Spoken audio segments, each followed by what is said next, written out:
Oh, just barely catches it. Now Limon is going to try and overtake on Fonseca. Fonseca gives that one up. Almost a little too wide there for Limon. Holds tough and sending it deep around the banking. And Shell Oil, he's going to take the spot back. Fonseca, that was a brilliant move. This is full drift here from the Japanese driver. Watch this. Unreal. That car should not be still going. That is just seat of your pants stuff. Yeah, absolutely. I mean, it just kind of landed a little bit wrong for him, but fortunately, at least pointed in the right direction. This was crazy, though. And hasn't been shaken, but man, is he close to that wall. Look at it. Look at the oversteer. He looks to the inside. Michael tried to cover off. He's going to squeeze him down a little bit. Tries to open up the corner. Cut back and see if he can get the launch, and it's much quicker off. Oh, but he covers him down to the inside.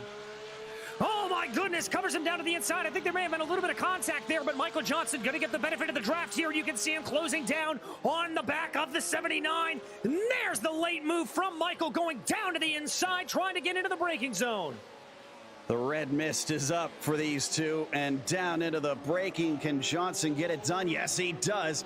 Don't count out Travis. Tries to cut back. Goes the long way around. Nothing doing. No, he holds tight. He could try and get it in there. No, now he starts to fall back. Starts to fall back. Going to try to send it a little bit on the outside of 15. Sometimes you can get a crossover there, but not going to work. He's going to have a wider line now into Turkey to try to carry a little bit more speed, but he's not going to find an easy way to try to get on by. And indeed, Michael Johnson just slides that car off the apex a little bit to prevent off any attack.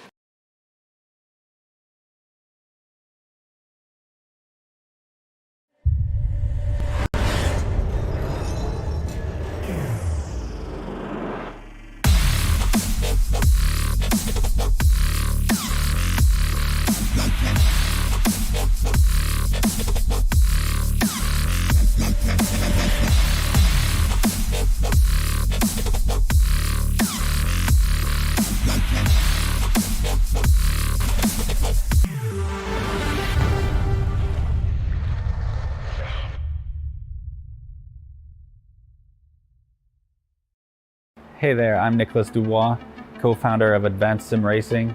We are a Canadian company. So what we did here today is for a real petrol head. He's really passionate about cars, as you can see behind me. We did a turnkey solution for him based on his needs. We try to gather as much information as we can on our client.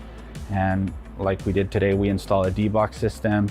We install ultra-wide cube control steering wheel. We try to provide the best quality for your budget. So let's say if you want a budget of 10 grand, we're gonna give you something that's the best for 10 grand. If you want 20 grand, then we always try to stay within your boundaries. We do try to make it as easy as possible.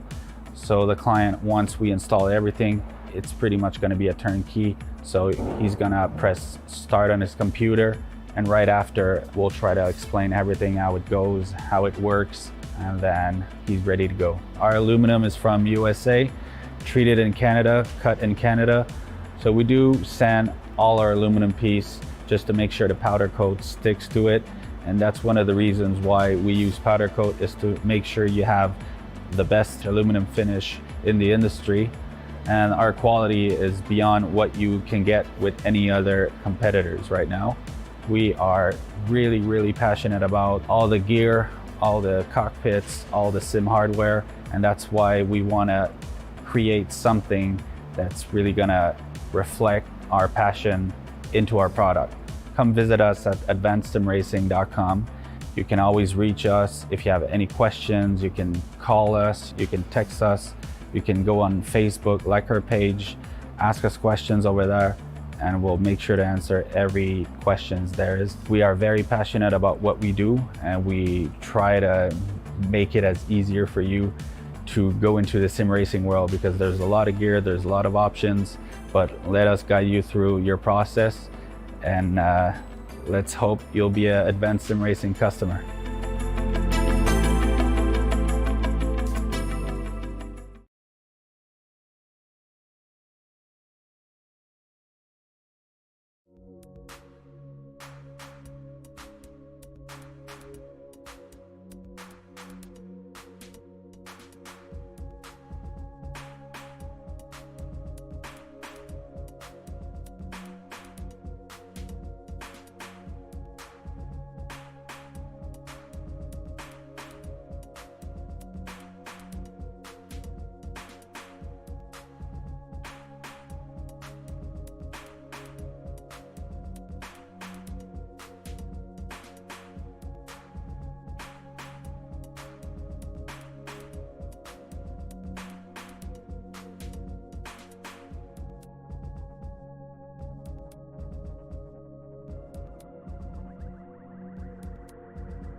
2.5 months of weekly racing has led to this. Some championships have been all but officially decided, but some most definitely are up for grabs. We've got a big night of racing ahead of us. Welcome to the Global Sim Racing channel, where we've got tonight's action live. Hi, I'm Adam Young, and with me in the booth is Michael Johnson.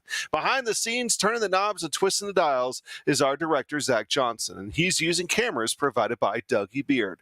First up tonight, as usual, is the GT4s and TCRs, and we find ourselves in South America, Brazil to be exact. Let's take a look at Interlagos.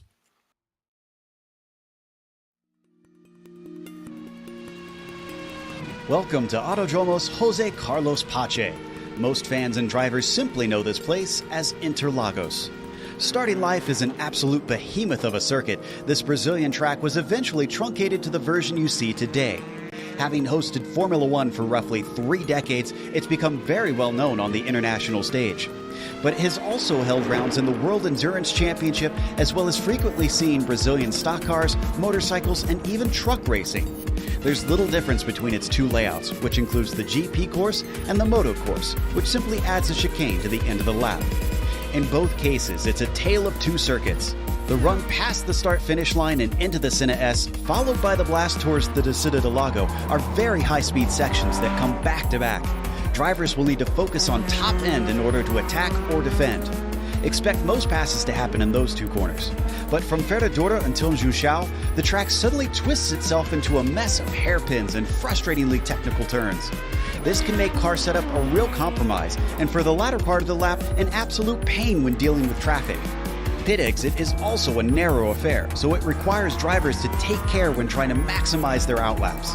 On the upside, with this being a modern F1 track, there's paved runoff in abundance at many of the fast corners. The passion of the Brazilian fans always comes out in force at races, and it's no wonder with this picturesque track sandwiched right amongst the neighborhoods of Sao Paulo.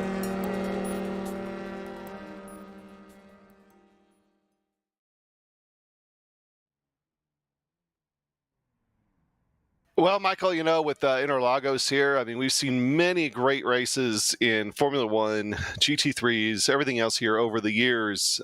It's a pretty technical place, but, you know, I got to say, the front straightaway is my favorite place on this because how you got to graze that pit entrance wall. Yeah, calling it a straightaway is a bit of a misnomer, too. It starts at the bottom of the hill all the way down at Junchao, and then you just hammer it and you come all the way up to the Senna S, which some people say turn 1 and then the Senna S. I just think of both of those 1 and 2 as the Senna S. This track is crazy. If you look at the history here, oh wow, I mean, it was started, the reason it's called Interlagos, or most commonly called Interlagos, is because one of the architects who was designing it kind of felt like it was Interlaken, which is a place in Europe, and he was like, oh, it feels the same, so he just translated it. It used to be almost 8 kilometers long, just shy of 5 miles long.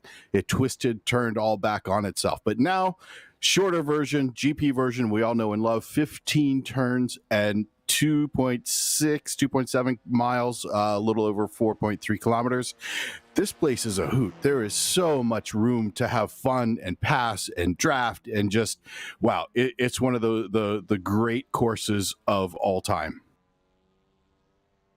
You know, and it's definitely been one of my favorite places to watch races at over the years. And it's a shame that I think I heard a rumor a while back that they were thinking about closing this place down and you know, doing some other things with it there in Brazil. Hope that never happens, but you know, just something to watch out for. That was one good thing that came out of COVID. I know it seems weird to say, oh, something good came out of COVID.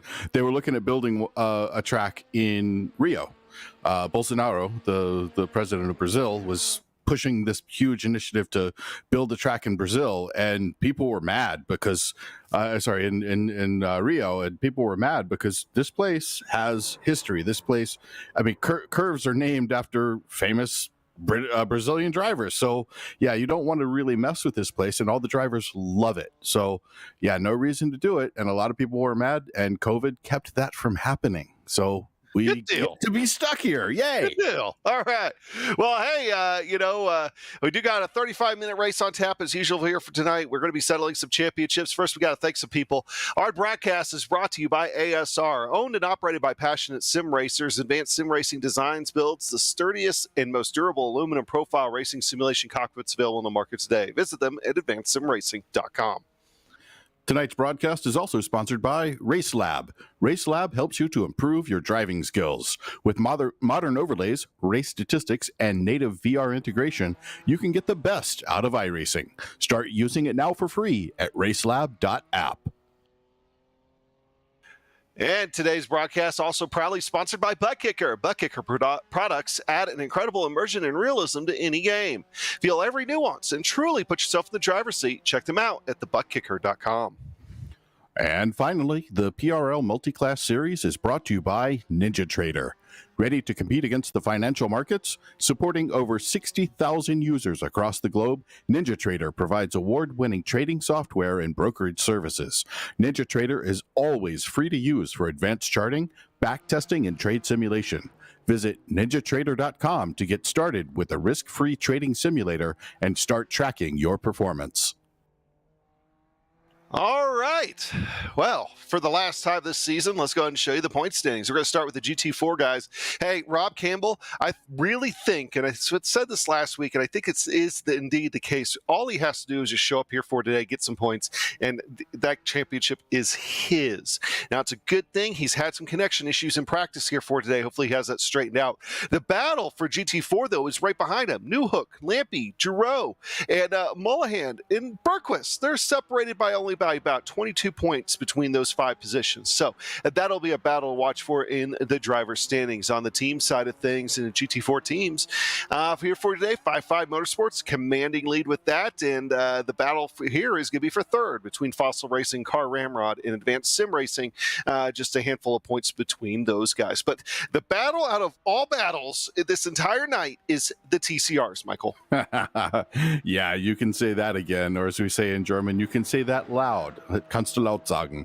So the Andrew and Andrew show is split by 2 points. Ozzy Milwane back 39 points off of that. Michael Broomhead, 57 points back. James Doherty, 74. Tyler Scarali, 80 points back. But what does that do with the teams? Now, you see a lot of names up there back and forth.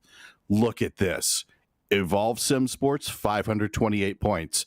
And exactly 0 points back. Slava Ukraini, Britannia iSports. That's right. The Andrew and Andrew show is on in full effect. Those guys come in first and second. It's going to really depend on what's happening third, fourth, fifth with the other teammates. Now, back from there, SJS Racing, 222 points back. It's a different story when you get on back in there. But this is off the hook. It's going to be crazy. And we're going to be looking forward to it for sure. I mean, it's pretty much just shaping up at who finishes in front of who in a round 10 of 10. We got a 35-minute race, so we'll know here pretty quick. Open setups like they've been all season. Drive-through penalty at 13 instance. Disqualification at 17. But the big thing we got to watch out for is bonus points for fastest lap, pole, and 3 incidents or less. So these guys are going to go fast. They're going to want to keep it clean. But qualifying has been something that, might have to watch out for. And right now, Andrew Hardman has the pole in those TCRs of the 41.60, and that is almost 0.2 of a second faster than Andrew Waring. So we got on your screen right now, Nick McLaughlin. We actually think we have an onboard camera with Nick McLaughlin if we're able to pull that up here. He is currently sitting second on the board. He is not very far behind Sean Mulligan. In fact, actually about 12 thousandths of a second. And since he's in the back half of the course, we're going to stick with him and see if he's able to get over top of Sean here. Michael? I love it when an entire season winds up coming to the last race. It's just, wow. With these races so close, with these positions so close, the TCR field is just on fire. And watching the Andrew and Andrew show and then everyone behind there doing their best to shore up those last positions. Oh, as we watch Nick McLaughlin go a little bit wide there. Wow, that was a bit of a let's call it optimistic speed through that corner. But hey, he's pushing the limits, right? Oh, you got to push the limits when you're that far back, and I think he decided there's no hope there. That probably cost him too much time right there. So that's going to solidify him in second on your GT4s, giving Sean Mulligan the pole. Clock is winding down, and I think that's good enough for us to go ahead and take a look at the grid. Your GT4s, Sean Mulligan on the pole with a 40.203. Nick McLaughlin right behind him, just only 12 thousandths of a second separating them. Peter Newhook and Carlos Lopez are going to make up row 2. Carlos looking for a little bit better luck than he had last week. Dave Peterson in 5th and Devin Lamke beside him. Johnny Luna and Kevin Berquist are going to make up row 4. Row 5, Jeffrey Spock and Pete Thomas. And then the next row, Sylvian Bergeron and the Nicholas Colander, Don Bowden and Christian Lasiak, and Robert Gallinotto and Dean Giroux. Now, the big story is Rob Campbell not setting a time. As I mentioned, he had some connection issues. Maybe he's looking to have a little bit of fun. But I think if he scores any kind of points here for tonight, the championship is his. Charles Sumner is the last on the grid here for today. And looking at the TCR field, well, out front, big surprise, the Andrew and Andrew show. This week, it's going to be Andrew Hardman on pole with Andrew Waring coming in second. Hardman getting the point there for that, and that's closing it up to just a 1 point between them at this point. Ozzy Milwain, Nick Horvath, Phil Amaro, James Doherty, Sebastian Villeneuve, Joe McCauley, Jerome Stanton, and Jean-Sebastien Giroux fill out row number 5. Looking at row number 6, it's Pete Bladen all by himself in the back. All right, so we are just about ready to start rolling here for about the half pace lap that we're going to see. Waring on is starting second, first on the championship grid, so he doesn't get the bonus point. That gives the bonus point to Andrew Hardman. So I think we could say right now, because it's easy math to do, that championship lead is actually only 1 point now for Andrew Waring, all because of not having that pole. I can do that now. Don't ask me to do that in the race. Yeah, that's right, because they were tied. That's right. Okay, so they were the teams were tied. Yeah, the teams were tied, but there are 2 points between them. So now it's a 1 point between them. Right, all because of that pole. So, that pole adds up, and Waring's had 4 of them over the season. And guess what? Hardman now has 4 poles. They ended up even there on your season standings, and both of these guys have finished in the top 5 every single race here so far this season. All right, the field is rolling. The TCR is on your screen right there. We're just waiting to build a gap between them and the GT4s. The GT4s will be taking the green flag here in just a minute with Sean Mulligan on pole. Alongside him, Nick McLaughlin. And this could be a fun one to watch, especially with Rob Campbell starting in the back, seeing what kind of positions he can get up to. But just in general, these GT4s have been pretty fun to watch here this season.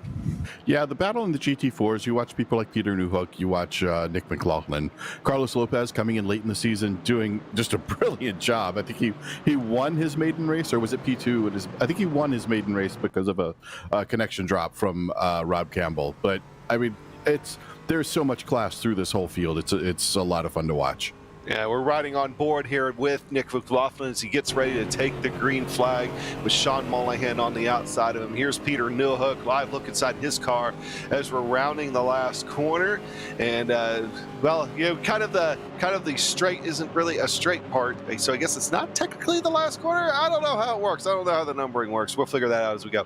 But now that pace car is getting ready to pull off here. The racing line does go right through the pin entry line. Pace car is away, waiting for the green flag, waiting. It is out. We are live here at Interlagos, round 10 of 10 to wrap up the season with championship battles abound. Looks like Sean Mulligan's going to be able to get the drive going into turn 1, but look at Peter Newhook. Peter Newhook making a big move to start this race. He's going to try to move into second, but Nick McLaughlin's going to be able to come back onto him. Maybe Peter getting a little optimistic there, right there at the start. I do see a car off. We'll go take a look at that in a minute, but let's go to the TCRs. TCR field looks like the Andrew and Andrew show is still on. Andrew Hardman had a beautiful start, got just a good jump on the field, but Andrew Waring not really letting that go. But we've got a little bit of action out on the right side out of the Curva del Sol. Looks like one of the GT4 cars didn't quite make it through the corner as well as he wanted. Yeah, that looked like a multi-car incident. We'll go back and take a look at that here in just a few minutes. That car that was off, I think I did broadcaster jinxed to him in turn one. That was Carlos Lopez. So his day did not go the way he wanted it to. But the TCR battle is up front right now, and that is the GT4 of Carlos Lopez in front of those guys. So he's going to be looking to try to start to pull away. We know Carlos is fast enough to go ahead and start gapping those guys, but here for right now, you got to think that Andrew Hardman's like, man, just give me all the room I need. Yeah, I think Hardman's pretty happy that it's Carlos Lopez in front of him, because Lopez is one of the guys who sits at the front of the field. He's going to be probably... Oh, Newhook just crashed. Newhook just went off. At that final corner. Nick McLaughlin. And Nick McLaughlin also with him. Wow, that's going to be tough. But as I was saying, the Andrew and Andrew show is pretty happy that is Carlos Lopez there, because Carlos is very fast. Now, not only were they following Lopez, now they're going to drop in behind McLaughlin, trying to get a little bit of draft off that. Both of those guys should be about a second and a second and a half or so faster than anybody in the TCR field, but there may be damage, so we'll see what happens. Yeah, that was definitely an eventful couple laps. It's looking like we got another car spinning. I think that is Sylvain Bergeron. I think you're right. That's Sylvain Bergeron there, yeah. And then a TCR. And we're just seeing cars going all over the place. But before we start trying to separate all that out, let's go ahead and go back to lap one if we can. And that incident there between the GT4s that damaged several cars. If we're able to, there's the GSRC replay machine. And okay, so this will be the first one. Carlos Lopez going in 3 wide. And looks like the back end just got a little hot on him there. So he was able to get it straight. We've already recounted how he's in there. And I want to say it was maybe Galanotto or one of the Fossil Racing cars up here. Oh, okay, so somebody spun up in front of them, and that just started a chain reaction back there. That had potential championship implications, as there's Dave Campbell smashing the wall, as Rob Campbell was back there as well, but Rob Campbell was able to avoid everything, so he has a clean race car. Yeah, looked like a bit of a self-spin there. Hard to tell sometimes. And there's the Nick look contact. Yeah. It almost looked like Nick. I mean, Nick's great and everything. Don't get me wrong. I think he just missed his braking point just a bit. But that was two of our camera drivers here for today. Yeah, I don't think there was any ill intent there. Nobody was trying to make contact. You're absolutely right. It was just but there's battle for the TCR lead. Waring almost had Hardman there for just a second, and he's going to be able to come back on him. Maybe a little bit of bump drafting here. They almost make contact just with the lines. Waring has that look. He has the run. Is he able to get around him? They're going to go side by side. This is the next one right here. Yeah, this is so I think Andrew's going to come out in the lead of this one. I'm not saying which one, though.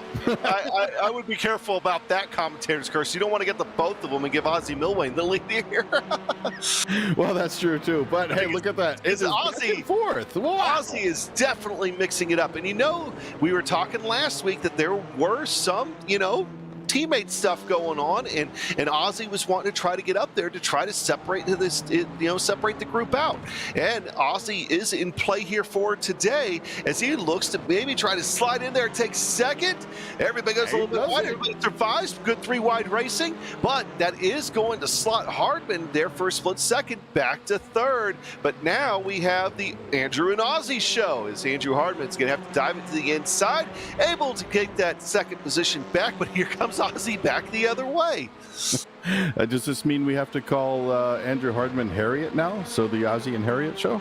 That is a really, really old reference. Probably three people got that. That is a deep cut if I've heard one this season.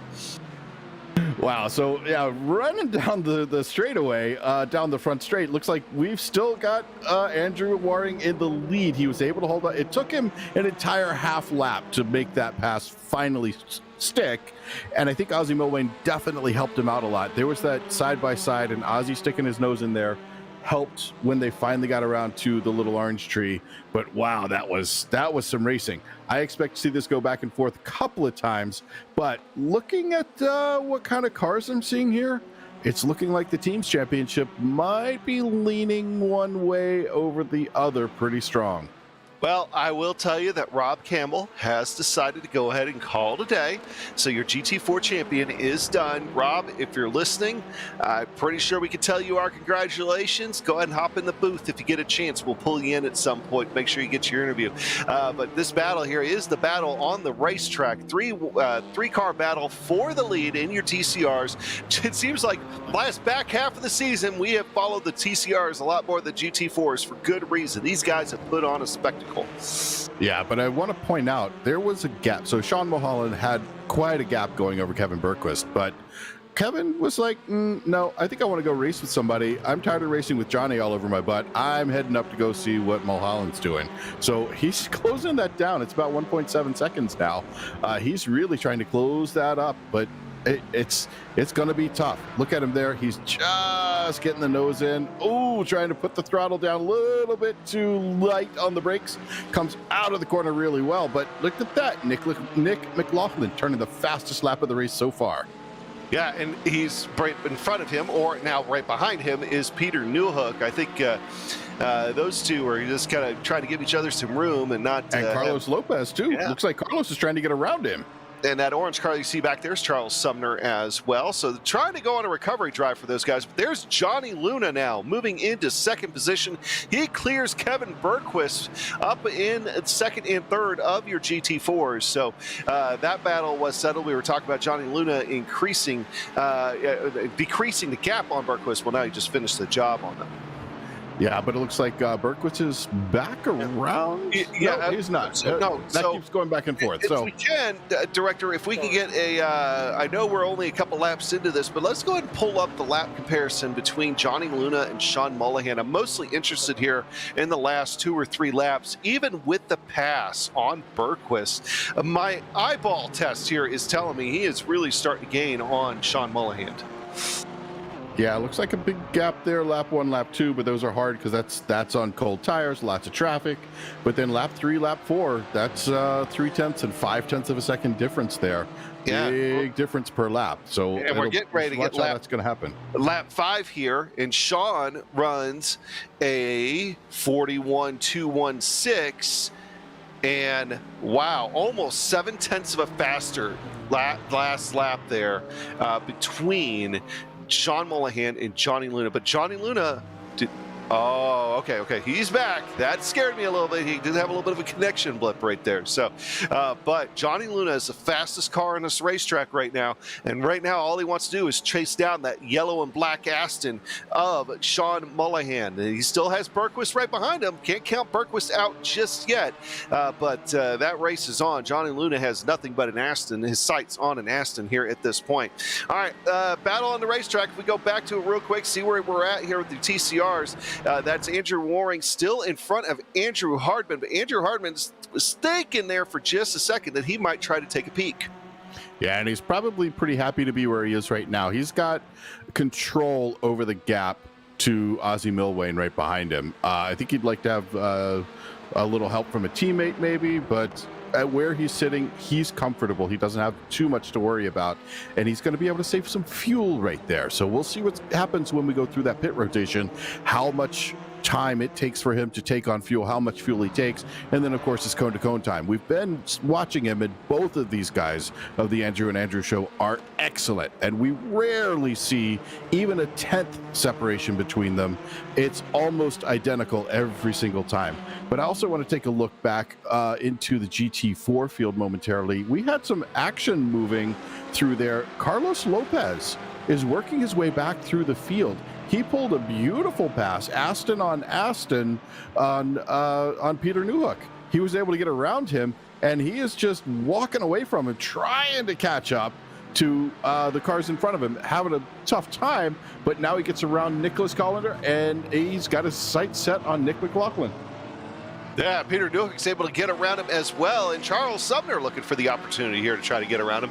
And you see how much further these guys are now in front of your TCR field. Remember, just a couple laps ago, they were, right there in front of them, and we were getting kind of worried about them. But we knew they'd pull away eventually, and now that they have. But there's Andrew Hardman all over the back of Waring. Hardman's going to go ahead and take a lead. How about that segue? That worked out perfect. Hardman taking a look as they head down into Ciudad del Lago, and not able to do anything here just yet. Waring's coming back on them. This is getting tight. This is crazy tight. These guys are only about a 10th apart. I mean, that's just, he's disturbing the air. So this is an interesting thing that happens here. They're actually able to go faster when you get the nose of the trailing car that close. It changes the way the air scoops around and sucks the back of the car to slow it down. Both of these cars together, this makes a train. You see this in NASCAR all the time. You put 3, 4, 5, 6 cars in a row, and they just pick up speed. They'll pick up 10, 15, 20 miles per hour.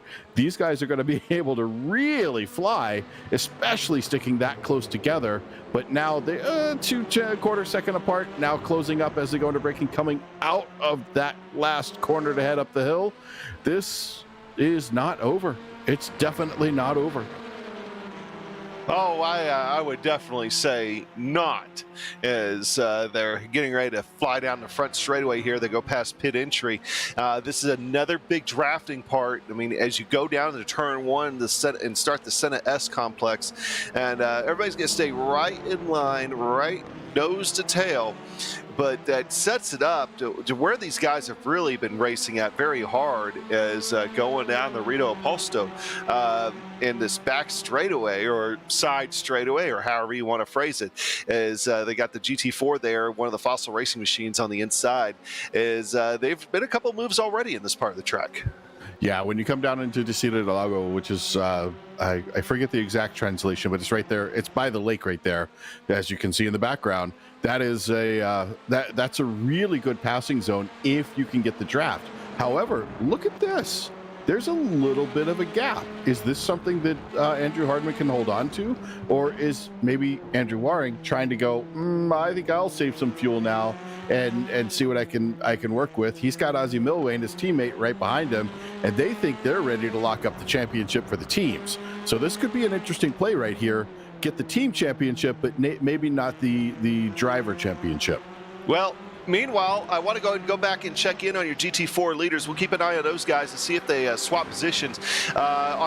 So these guys have been racing hard all throughout, but your GT4 lead is now down to just over a second, actually just under a second on your live timing and scoring right there. As Johnny Luna blinks out of existence, but he comes right back again. As that is continued to dwindle down. I know I like seeing this in this situation, but let's go ahead and pull back up between the lap comparison. I'm pretty sure each of the last 5 laps now, Johnny Luna has been faster than Sean Mulligan, as that lead just continues to dwindle down, Michael. Yeah, once that comes up here, you'll be able to see he has been closing up. Got a little bit of a different line. It's almost like he's taking it easy and pacing himself to catch up. I would still personally try to use that wider line and maybe a little less wear on the tires, but whatever works for you. Every driver has their own opinion of the way to do that. Well, there we go. Is looking at something going on here. Is actually Johnny Luna almost right there now. I think Sean Mulligan's starting to see nothing but BMW grill in his rear view mirror of that Aston. And this is going to be a good opportunity for him to gain a lot more ground, as that gap has shrunk another 0.3 of a second, now down to what's about 0.7 there for a moment, now back up to 0.8, but the draft is going to be a big help here. Yeah, but you know who else we need to take a look at is Kevin Bergquist. Look at where he is in that GSRC. Oh, yeah, he's just been able to latch on. He's held on to this. He's like, yeah, you may have passed me, but that's not going to last long. I'm going to sit behind you. This is quite honestly something that often goes through the racer's mind. Do I sit here? I know I have to do a pit. So do I sit here and save fuel and then try to make a better run through the pits? It's tough when the car in front of you keeps blinking out like that, but you still get the advantage of that draft. You still use a little bit less fuel, and they are close enough to Sean to be able to, so where he can still get a little bit of that benefit off of him. He's only 1.3 seconds off of Sean, so he's still getting a draft out of that as well. And we have seen numerous times in all our series of passes being made essentially on pit road with more and more just strategy calls, really, and being able to save fuel when you can, shave off, even if it's just a 1/10 of a second, has been known to make all the difference in the world. Bergquist now, as that air gets dirtier for Johnny Luna, I think Bergquist has been able to get more onto the back here of him, and that gap is now down to about 0.2 of a second. Yeah, he's really closing this up. Now, you can, I know viewers are used to us covering that TCR show because it happens. There's so much activity there, but wow, look at this. Johnny Luna hanging it out right there, just way on the outside, trying to set up on Junsao. My Brazilian, my Portuguese is awful, but Junsao to try to head back up the hill. And we've got a spinner. Who is that? That's the number 5. That's going to be Don Bowden. Don Bowden. So Don having some issues there. He was already in 15th position. He'll drop a few more, but not very much. He had mostly TCRs around him. Yeah, not too bad for him. And hey, one more time, Rob Campbell, if you're out there and you're taking a look at the show here, come on into the booth. We'd love to give you an opportunity to say hi. All right, Bergquist, I think he was just kind of sticking his nose out there, letting Johnny Luna know he is ever present. And you almost could kind of see a shift in the mentality here of Johnny Luna as Bergquist has kind of gotten back to his rear wing a little bit, that he started focusing, I think, a little bit more less in front and more behind him here, as those lap times have really evened out between that and the dirty air, although that time he really dives it in, is able to gain some ground on Mulligan, gets a good exit too. Yes, he does. Gets a really good exit. This little trio right here, this is your battle for first. It is not necessarily a battle for the podium. All 3 of these guys really want to win. I've been in races where I'm perfectly comfortable to be second place. Looking at the attitude, the stance of these cars, all 3 of these guys are ready to take the checkered flag first. They want to be the guy who goes across the line first. Yeah, meanwhile, let's go back to the TCRs here real quick. We'll keep an eye on that, see if that battle gets hot. But Hardman and Waring, we're going back at it again. Just a minute ago, that gap got down to about 15 hundredths of a second. And right now, Warren getting right back to the rear wing. And all of this, Aussie Millwane's starting to fall back. Okay, back up to the GT4 lead. It's going to be like that here for a little bit. Johnny Luna took a look to the outside. Sean Mulligan, he blinks, so nobody knows really who he is. Oh, that was almost a moment as he blinks back into existence. But he is, does he have the run? He lost the run and all that, but they're side by side down to the Rito Posta. And Kevin Bergquist right there, ready to pounce if something happens. But Sean Mulligan looks like he might give up the lead here. Johnny Luna, move him into P1 in your GT4s. And it was an interesting fight back there. That BMW, he's got it super trimmed out. There's not a lot of wing on that car. But the Aston seems to have a little bit more capability in braking and when we come around the corners. I don't know if that's the chassis or if that's the wing they got on this thing, but there is definitely a difference in these 2 cars. Is this a better position for Mulholland to be in right now? Probably. He's going to be able to save a little bit of fuel sitting behind Johnny Luna. Kevin Bergquist, though, I don't think he's content to sit here. I think he wants to go play with Johnny a little more. Yeah, and meanwhile, your TCRs, when you go back to them, Waring has just taken the lead from Andrew Hardman again. I don't know if we're able to pull that up on your GSRC replay machine, but if we can, we will. It's just a matter of timing here because these guys have really been going tooth and nail. We know we got pit stops that are going to be coming up here pretty quick as well. There in that little sequence right there, it's also surprising that even though a pass was made, Ozzy Milwain did not gain a whole lot of ground on this battle. He continues to slowly slip off of these guys. Could that also be a fuel-saving strategy here for Ozzy Milwain? I mean, surely, you know, he obviously wants to help his teammate win the championship. They want to win the team championship, but at the same time, he wouldn't mind having a W for himself here as well. As you look at the GSRC replay machine on the pass, Hardman to the outside, Waring to the inside, and Waring is going to be able to make that clean pass going down into the Senna S. These guys are friends. You're not really going to see a whole lot of bumping and grinding for the lead, but they are going to be making some pretty good passes, and that was one of them, Michael. Yeah, I don't think there was too much of a desire to hold that pass off. They each want to take a chance for time to spend up front, but going a little bit too deep there. Looks like Waring is having some trouble. That's going to bring Milwain even closer because Hardman had to make sure he stayed out of him. Now, this is a real three-way fight.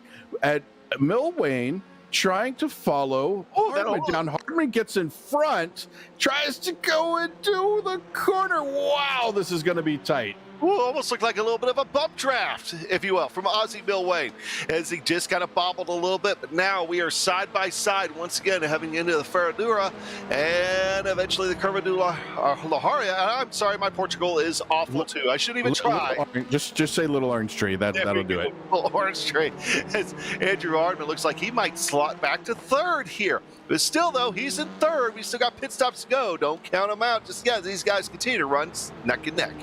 Yeah, this is just these guys having a little fun, tossing it around. The real racing from them. I mean, this is for us. This is for the viewers to have a little fun and see some really good racing. But honestly, the real race is going to happen after that pit stop rotation. But let's Sean Mulligan. Sean Mulligan has come down pit road. We are starting to hear that pit road sound every time somebody enters all the time. So we are starting to see the pit stop cycles. And when will these TCR leaders pit? Now, these TCRs could go a little bit longer than the GT4, so we won't see them quite yet. But Sean Mulligan, the first one out of your GT4 leaders to come down pit road. Yep, and that'll leave Johnny Luna in the lead with Kevin Bergquist right behind him, not too far, only about a half a second off of him.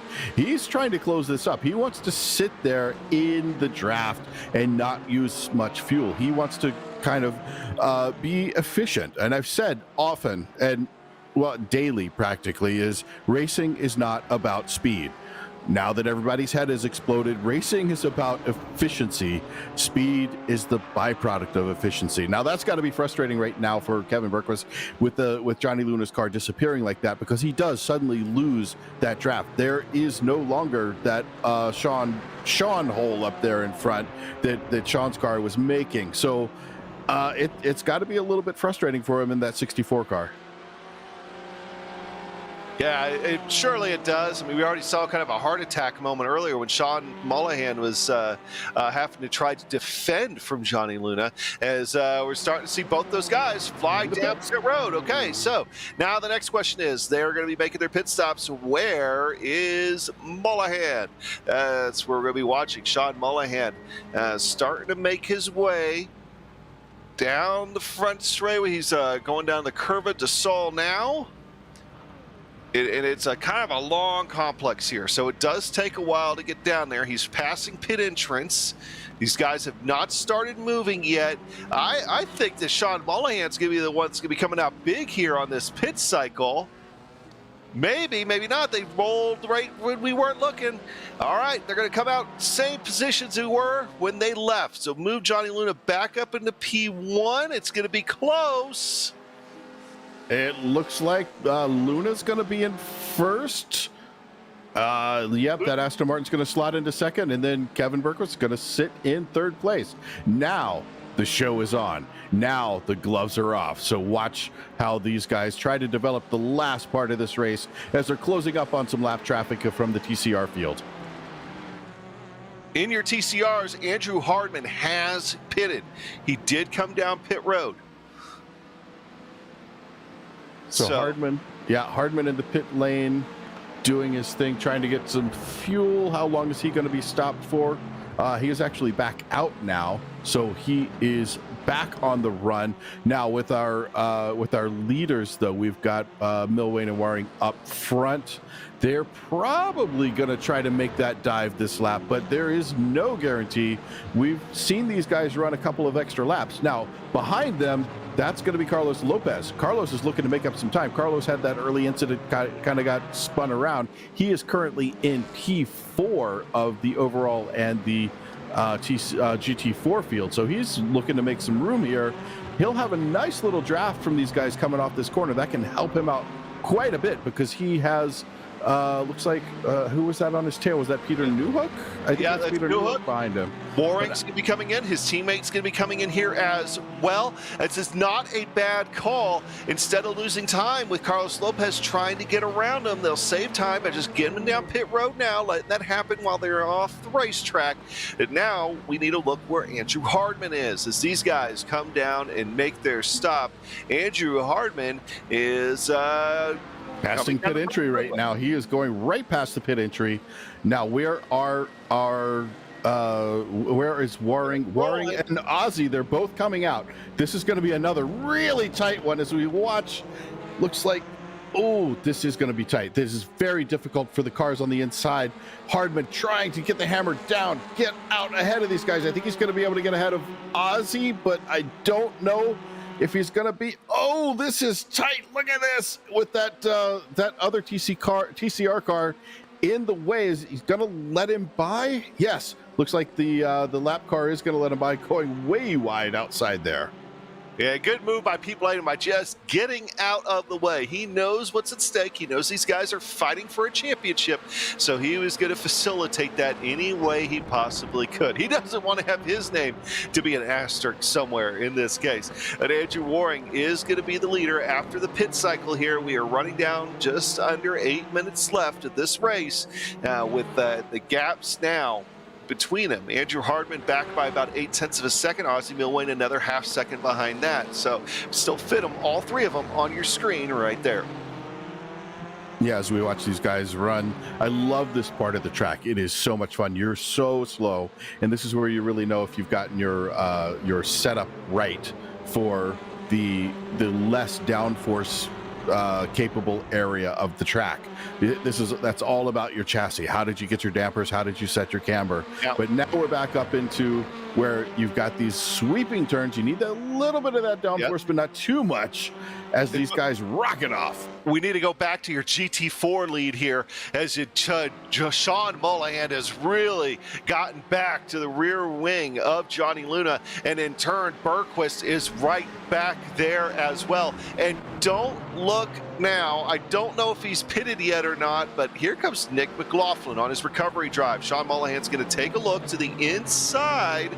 I think he was just kind of taking a look, making sure he knows he's there, and just looking for that drive off here at this point. If a pass is made, we might see it here in the next few minutes. This is a fill the mirrors moment. That's right. Get Johnny offline is what he's trying to do. But you know what? This is a good thing for Bergquist.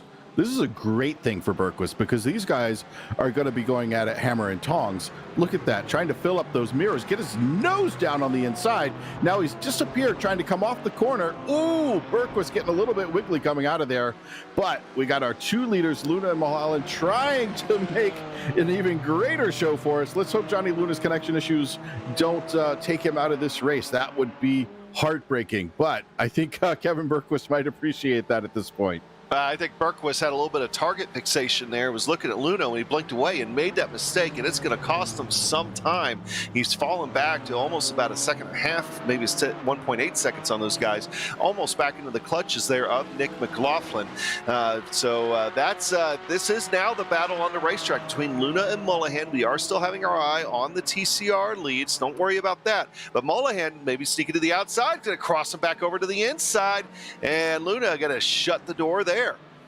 Yeah, I think I'm making a good call there that it's a downforce difference between these two cars. When Luna takes off on the straightaway, he is able to open it up, but then they get into the braking zone. That Aston gets way deeper in the brakes and has a lot more options when they go through this twisty section of the course. This whole middle section, you watch on the Formula One races when you see them show who's doing what. You can tell who's got the fast high speed setup, and you can tell who's got the downforce setup. And I think that's really exactly what we're seeing here as Mulholland is all over the tail of Luna. Yeah, and I know we got Nick McLaughlin on your screen there. Nick McLaughlin did make his pit stop. This is a 4-car wide battle, but still a battle, 4-car battle for the lead. Your top two, though, are the closest, and that is Sean Mulligan, who is trailing Johnny Luna, looking for that draft down the front straightaway here. This is a long section of nothing but hammer to the floor, full throttle, and not making that closing gap the way he wants to. That BMW having a little bit too much power at this point. Yeah, a little too much power shooting to the outside to try to open it up, but no, is it going to happen under braking? Tries to get the nose in there, throwing up off the apex just a little bit, get a tiny bit of overlap back to the throttle as they run through the Senna S, getting it down through Corva del Sol. Can he bring it through? He is right up under that wing. Look at that defensive line. We got Luna trying to hold onto that inside, but around the outside, oh, it's getting really tight. Look at those guys. That is mirror to mirror. Those moves are overlapped. They made a little bit of contact there, a little bit of wheel rubbing. They both get away with it. And here comes Johnny Luna right back, shutting the door there on Sean Mulligan. That got very interesting there through the turns 4 and 5 complex, heading up to 6 and 7 now. And that's the kind of stuff that Berquist and McLaughlin want to see. Let them get rubbing a little bit, let us catch back up. But that's a distinct possibility here at this point. Yeah, I think Kevin is probably yelling at his monitor going, no, hit him harder, hit him harder.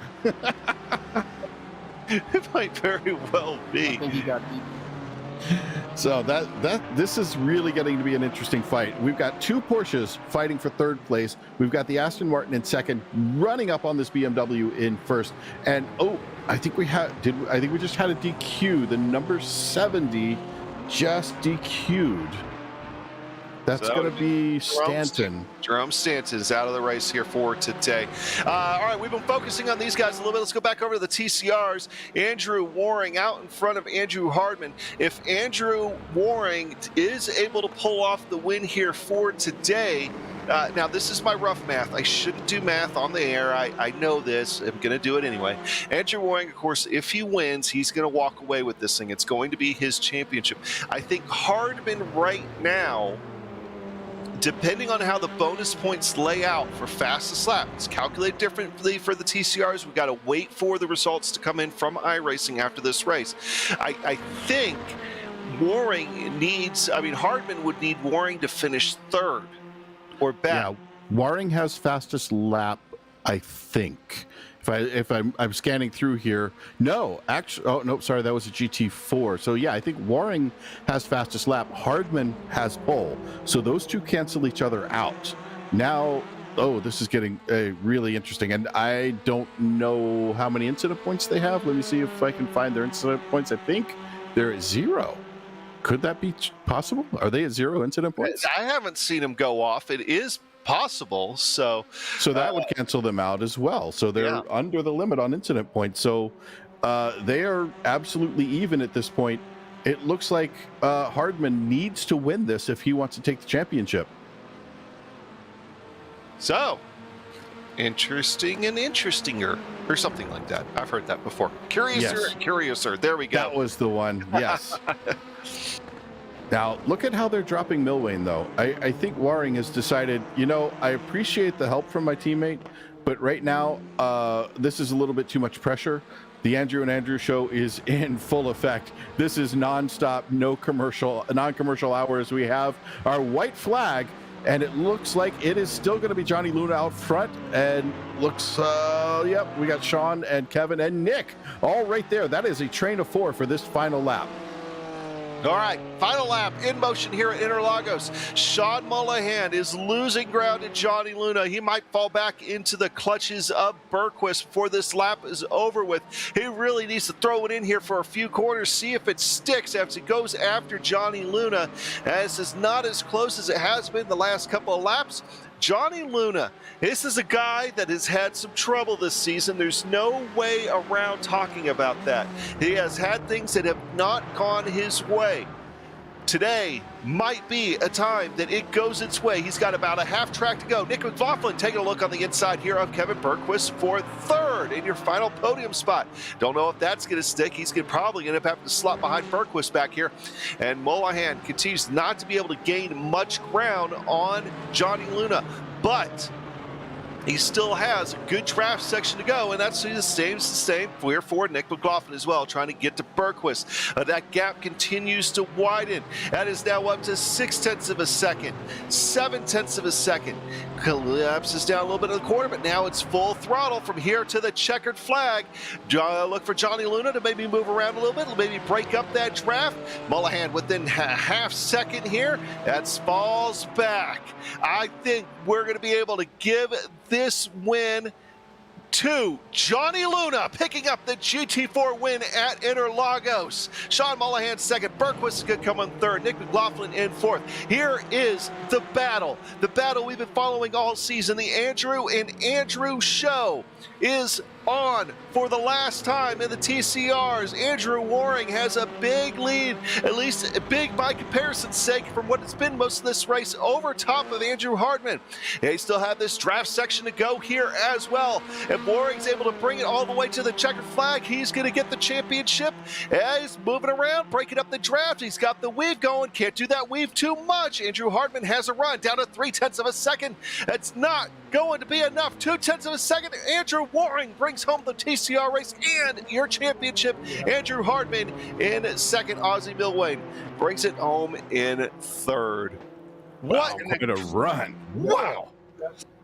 The Andrew and Andrew show is always a great show to watch, but you know what? The GT4s did not disappoint today. Again, just an amazing race, first through fourth, that close together. I love seeing racing that tight.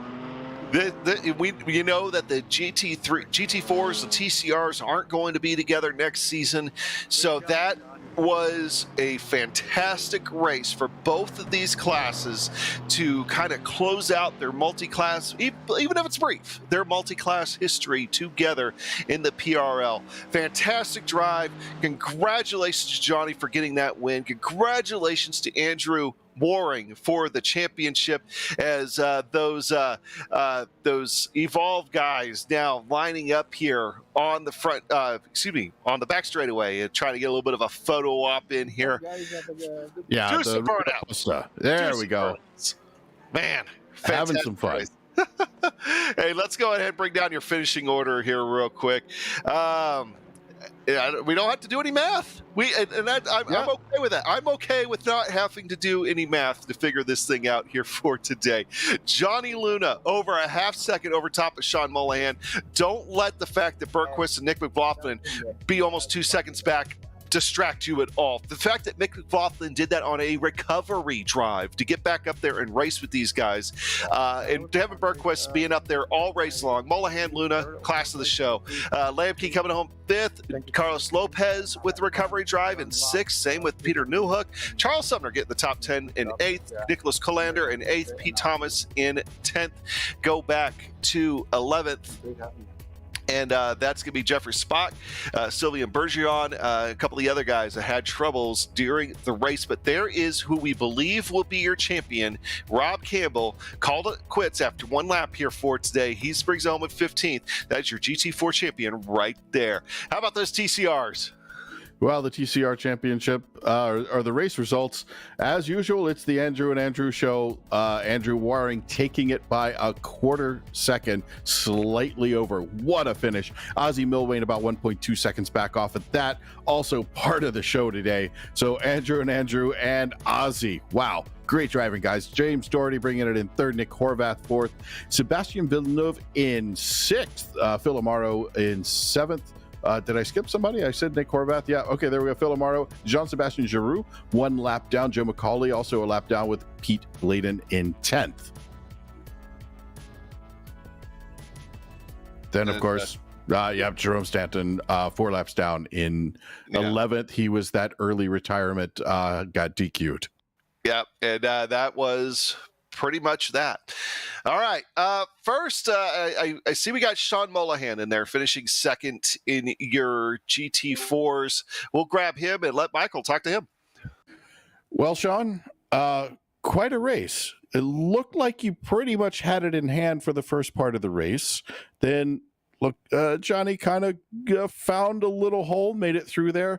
Looked like you were going to come back. Was there a big difference in setups that you were aware of? It looked to me like you may have been on a little more downforce, and he was a little more straight line speed, trying to set it up that way. Is that what happened there? From what I felt, it looked like, his BMW was much more set up for Sector 1 especially. And then through the tighter bits in the middle of the track, I definitely felt like I could either get a gap or catch up to him. But then, again, I would get in his draft. He had a bit more speed than me and kept me at bay pretty well. So you made some really nice attacks, and especially in that middle section, all through there, you were just filling up his mirrors and making it tough on him. Another thing that does, though, is when somebody has a questionable or a not quite great connection, it can cause them to start blinking out. Was that blinking out really messing with you through the race? Yes, especially the first pass into the Senna S's. He got ahead of me and then disappeared. Next thing I know, he is in my hood. Yeah, we saw that. We're like, it looks like he's mounted the other car. Okay. And I've had that exact same thing happen. I was talking about it right before that happened, going, I really hate it, because then you pop out and suddenly you're metal to metal. And if anything goes wrong. So that must have been a sphincter factor of about 1,000 at that point. I'm just going to say that I'm glad I was not on the air for that. we were having to watch our language as well. So still, though, it was a brilliant race. You started off just dominating the pole. You really got out there and you set the pole, and you pulled out for a while. You had a great race going on. It looked like you might be able to pull it out for the first place. Unfortunately, ended up in second, but it's still a great place to be on the podium. Who do you have to thank for this? I'm going to thank Devin Horvath, Ethan Tavitas, Corey Precker, the boys from the GT3 team last night. I spotted for Devin last night, and just watching him just made me go, oh, that's what I should do. That's what I should do. Over and over again for the whole night, and I was punching way out of my weight because of that. I was aiming for a top 5. They got me a podium. Well, good coaching goes a long way, and that's what most of my clients say. So I'm glad it worked out for you. Thanks for being here. It was an absolute joy watching you race today. You had us on the edge of our seat the whole time. It was really difficult to decide if we're going to watch you guys or watch the TCR field, because there was equal amount of activity. And speaking of that, we're going to go and talk to I think we're going to talk to Andrew Waring. Yeah, let's go ahead and bring Andrew Waring in. Andrew, the Andrew and Andrew show didn't disappoint. You're the one that came out on top today, and by coming out on top, because you guys have been neck and neck all season, you are the champion. How does it feel? It feels good that's finally over, because it's probably one of the most stressful seasons I've ever had on sim racing. Andrew and the whole Britannia guys and the whole, to be fair, league has been far more than I expected in terms of the quality of the races, the passing, everything, the pace. It was just incredible. So it feels really good to win this championship. You know, and you guys did have another race where you two went back and forth and back and forth. And I've got to ask, I mean, did you ever have the math worked out in your head about it, like, I have to finish in this spot if he finishes in this spot and all that to try to capitalize it on if something were to happen up there? The only thing I was trying to keep conscious of was the extra points. You know, obviously he was going to get one with the pole, which I was already aware of. And then I don't know if it was caught on the broadcast, but we had a bit of an issue where I wasn't really paying attention. I was kind of like driving in my mirrors and it caught me out guard and I got a 1x. So in this series, you get a point for having a 1x. And I'm pretty sure we both blew that away. So I got the fastest lap of the race, I think. So it evens out. And at that point, I just knew it was whoever beats who pretty much. So it was a dogfight essentially. After that pit stop, especially. Well, I know too also that you guys are going to be walking away with the team championship for Evolve here today, and you guys have a great history of working together, and I think that's really evident by the fact that you and Ozzy have been up there, especially in the tail end of the season, and Ozzy's been kind of up there, you know, racing you for wins. And, you know, it's got to feel good also to be having a great team like that. I mean, so say some words for your team as well, coming home with not only the Drivers' Championship for you, but the team championship.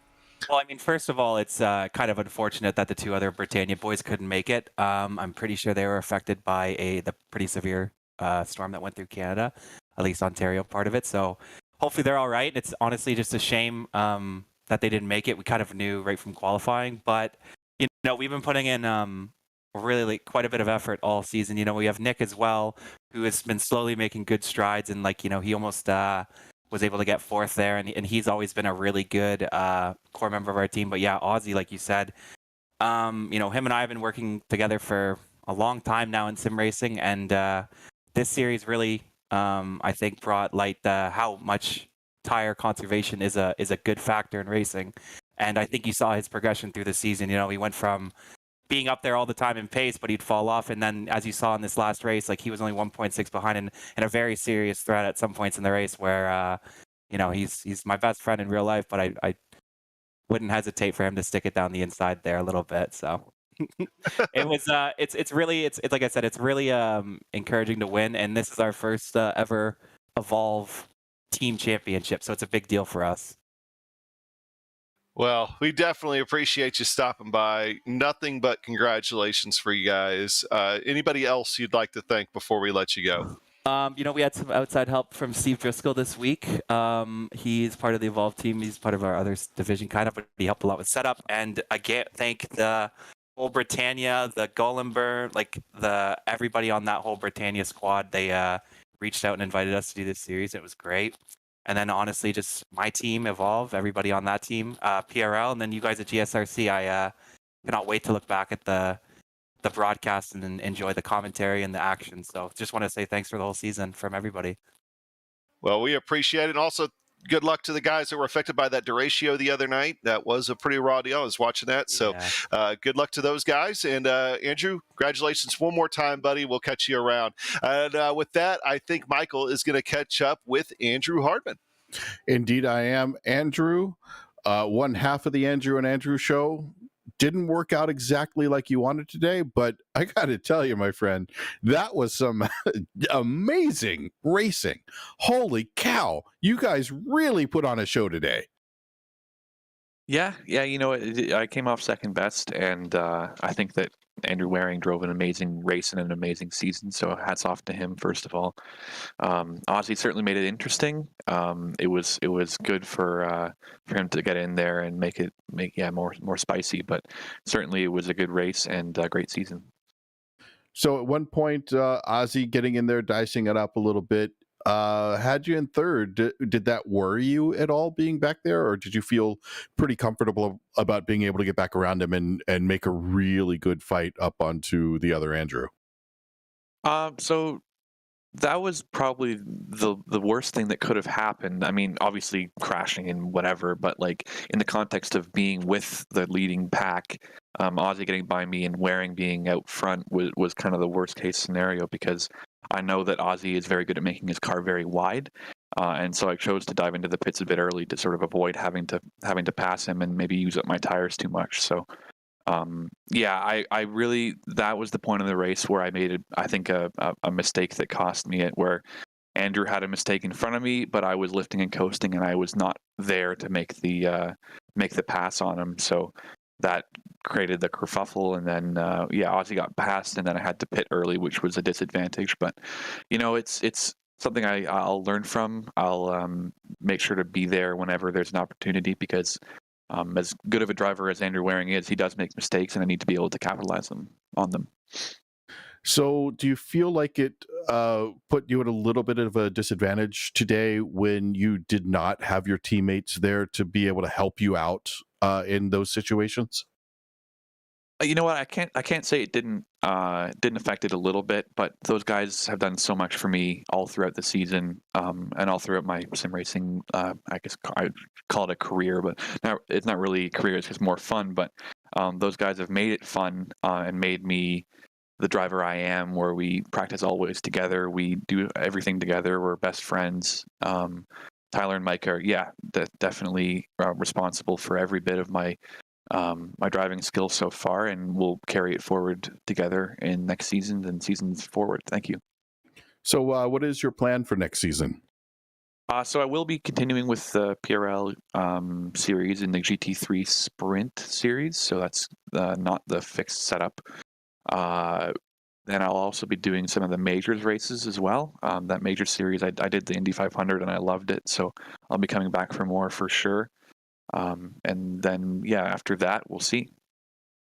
Well, looking forward to more great things from you, Andrew. You've been just amazing to watch. Your eye for what's about to happen and how to get yourself out of trouble and avoid situations and just make holes where there might not be some has been just brilliant. I've thoroughly enjoyed watching your race, and I got to say, we absolutely appreciate you here. Thank you so much. It's really nice to hear. Well, that was Andrew Hardman. I'm going to pass it back to Adam because we need to head off across the Atlantic to Italy and take a look at the race in Monza.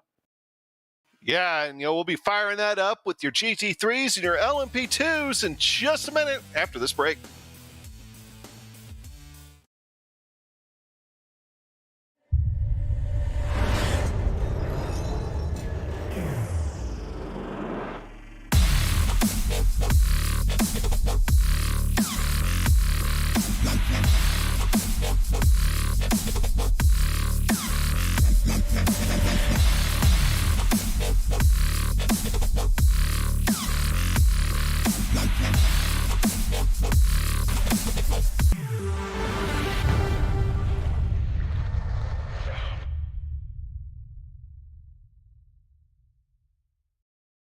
Hey there, I'm Nicholas Dubois, co-founder of Advanced Sim Racing.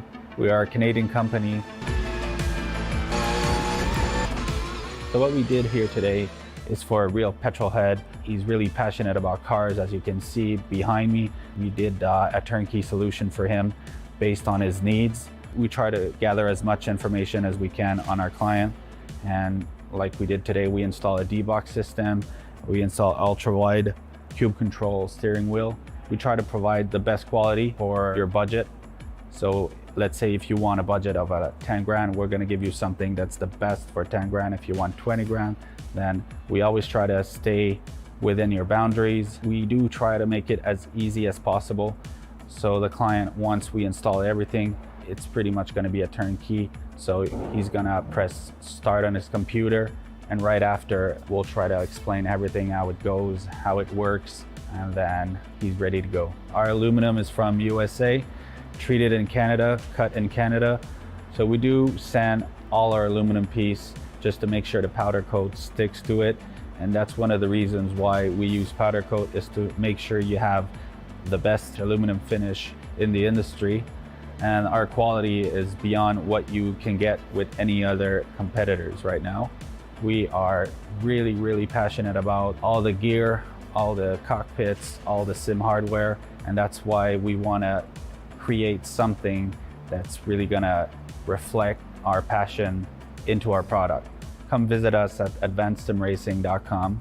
You can always reach us if you have any questions. You can call us, you can text us, you can go on Facebook, like our page, ask us questions over there, and we'll make sure to answer every questions there is. We are very passionate about what we do, and we try to make it as easier for you to go into the sim racing world, because there's a lot of gear, there's a lot of options, but let us guide you through your process, and let's hope you'll be an advanced sim racing customer.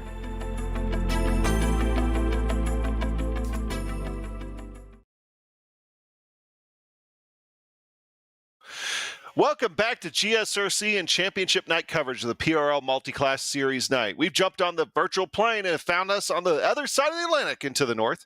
We've traded the technicality of Interlagos for the all-out speed of Monza. Let's roll the track guide.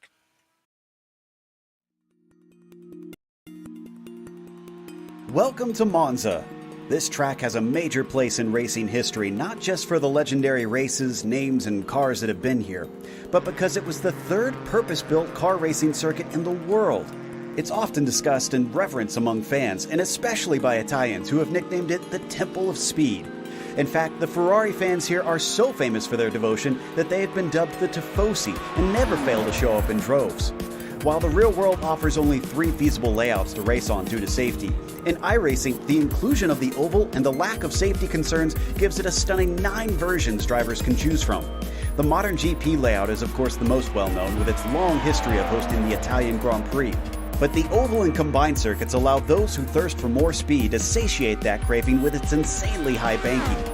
Indeed, incredible velocities are a staple of just about every version you can race here. Draft battles are not uncommon, no matter which car you're racing. But the inclusion of the chicanes makes using an outbraking maneuver a much more tricky way of overtaking. The circuit is notorious for drivers getting tangled up with each other while running side by side in these slow and cumbersome corners. In fact, one of the greatest dangers for drivers is the first few laps when the field is still clumped together and attempting to navigate them 2 and 3 wide. While there are other modern circuits with high-speed straights, the fact that Monza sits inside the Royal Park just north of Milan and is still tightly lined with trees heightens the sense of speed here. All in all, Monza is unmatched in its history, thrills, and great racing. Its significance in motorsports history and culture is sure to be unchallenged for years.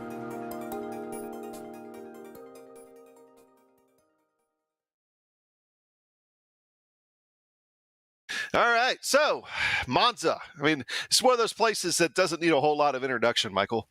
It's kind of a temple of speed. You trim out your wing as much as you can. You get into that first chicane with just white knuckling it, and hopefully you don't bounce off those curbs.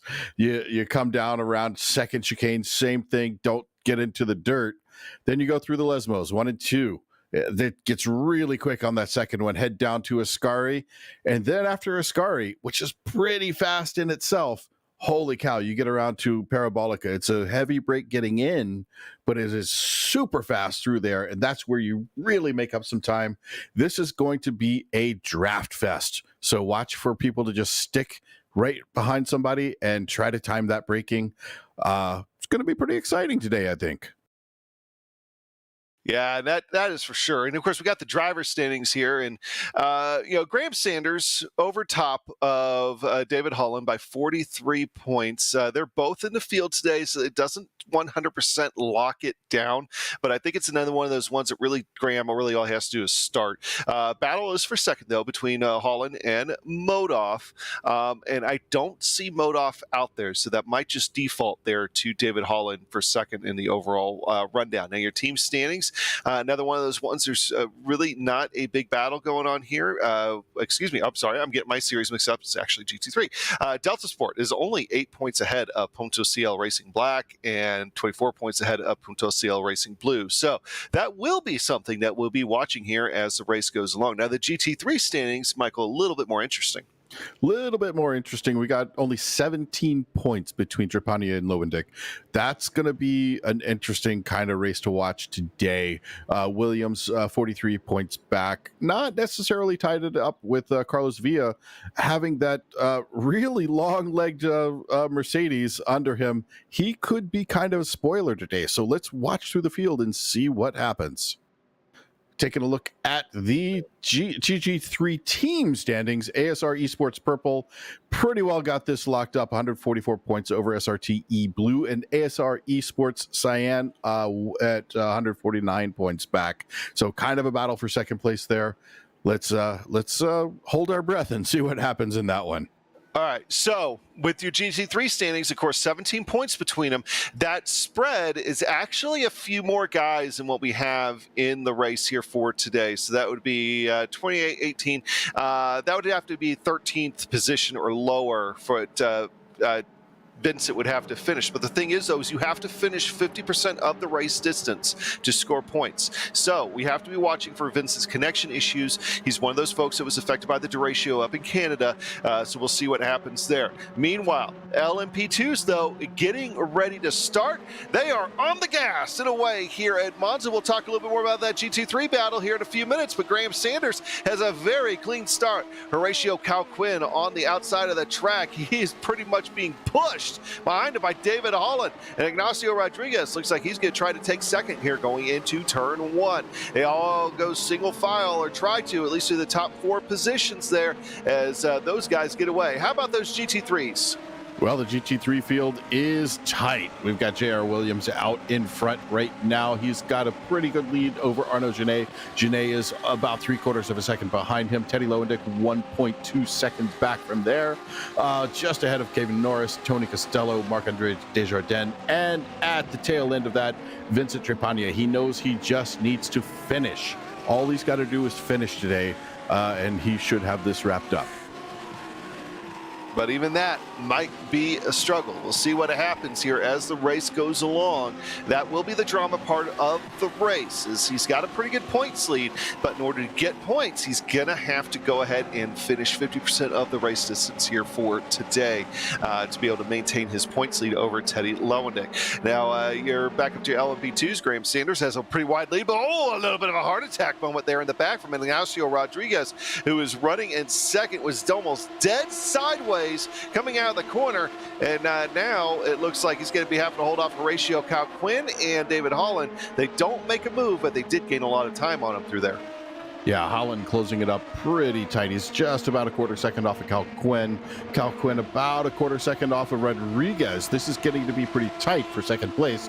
Graham Sanders still pushing out about 1.4 seconds out in front of him. But we've got to move. This is teammate on teammate going into the first chicane, heavy into the brakes off the line, trying to get over that curb. That is one of those curves where you can very easily pick up an incident point. So you've got to be very careful how much you cut that one. Putting down the power, coming around down to the second chicane, going to break right about the bridge as they come through here, drop it down into, well, in these LMP2 machines, probably first gear. This first gear in this car goes pretty high. Watch them as they come through here. Now watch the exit. Try to not get too much into that dirt. Got a tiny bit of dirt there coming through there with Calquin's car. Calquin doing a nice job holding on to that position as he heads into the first Lesmo, taking all the exit that'll allow him. Second Lesmo puts the hammer down, tries to come out. He wants to catch up to Sanders, but at this point, it's just kind of for bragging rights, I guess. Yeah, pretty much is, but doesn't mean we're not going to have a great race. These LMP2s have put on some really good shows here as the season has gone along. Now, we do have smaller fields, but like last week showed us, just because of the smaller field doesn't mean it's not going to be exciting at the end of this thing. Right now, we're looking at old Teddy there, who is hanging on now to third in class, but he's losing a lot of ground to J.R. Williams or Arnaud Genet as they continue to run away with it here. And Teddy still having to hold off the likes of Kevin Norris and Costello. Yeah, Kevin's trying to close that up, trying to be a little bit of a spoiler there as much as he can. Kevin, good racer last week, putting on a brilliant show, but now we got the fastest lap of the race on the 666, Horatio Calquin with a 136.1. Watch that to be beaten here probably in the next few laps. I'm guessing these guys are going to come up with some pretty storming laps as time goes on, especially with how much they are using the draft. Now coming back here to the GT3 field, looking at Lowendick, trying to open up a little bit of a gap, not having much luck, but I think Norris is going to try to take a peek or not. He's having a hard time getting too close, but actually now does get the overlap as he go into the braking zone for turn one, and yes, super late on the brakes in that Lamborghini. I think that may have been Teddy deciding, well, I don't need to fight this too hard, so I'm going to let him go ahead. And there's really no reason to. I mean, here, if you have a leapfrog, if you're able to pull it off right, you can actually gain quite a bit of time.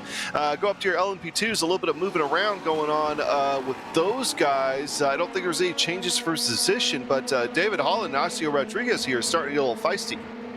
Yeah, I think actually Rodriguez was farther up. Calquin is in second. We saw that pass from the beginning of the previous lap, but it looks like Rodriguez has lost another position to Holland. I don't know how that happened, but they are still very tight, only about 0.3 off of Holland right now. This is live, checking him out, getting right up under that rear wing, going to let that draft take him all the way around as Graham Sanders, like I was saying, going to make that lap time tumble, 1:35.8. Now, as we come on down, looks like Calquin's going to back out just a little bit early. Or sorry, that wasn't Calquin. That was Rodriguez backing out a little bit early. Doesn't want to work too much on the race just yet. Remember, we've got a pit stop to go through. And pit stop has definitely changed hands a few times as some folks in this series. We'll see what happens here for today. And Graham Sanders, though, I mean, he is just setting this field on fire. He's already up to 2.7 seconds up, 2.8 seconds. That just keeps on climbing. Running anywhere between about a half second to 0.3 of a second lap as far as lap times go. So they're going to have their work cut out for him to catch Graham Sanders, even as far as pit stops are concerned. Now, meanwhile, your GT3 bet cars, go give them some love here real quick. JR Williams is only a half second up right now on Arnaud Genet, and that one there might be one to watch as we go through the next couple of minutes, because I think Arnaud's been catching him. In fact, catching him right here in the draft.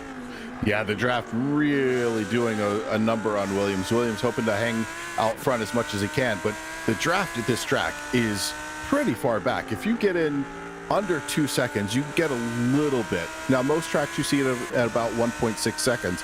This one, for some reason, seems to hold a little bit longer draft for you. Maybe it's just the nature of the track. Maybe it's the direction the wind is blowing. I'm not really sure.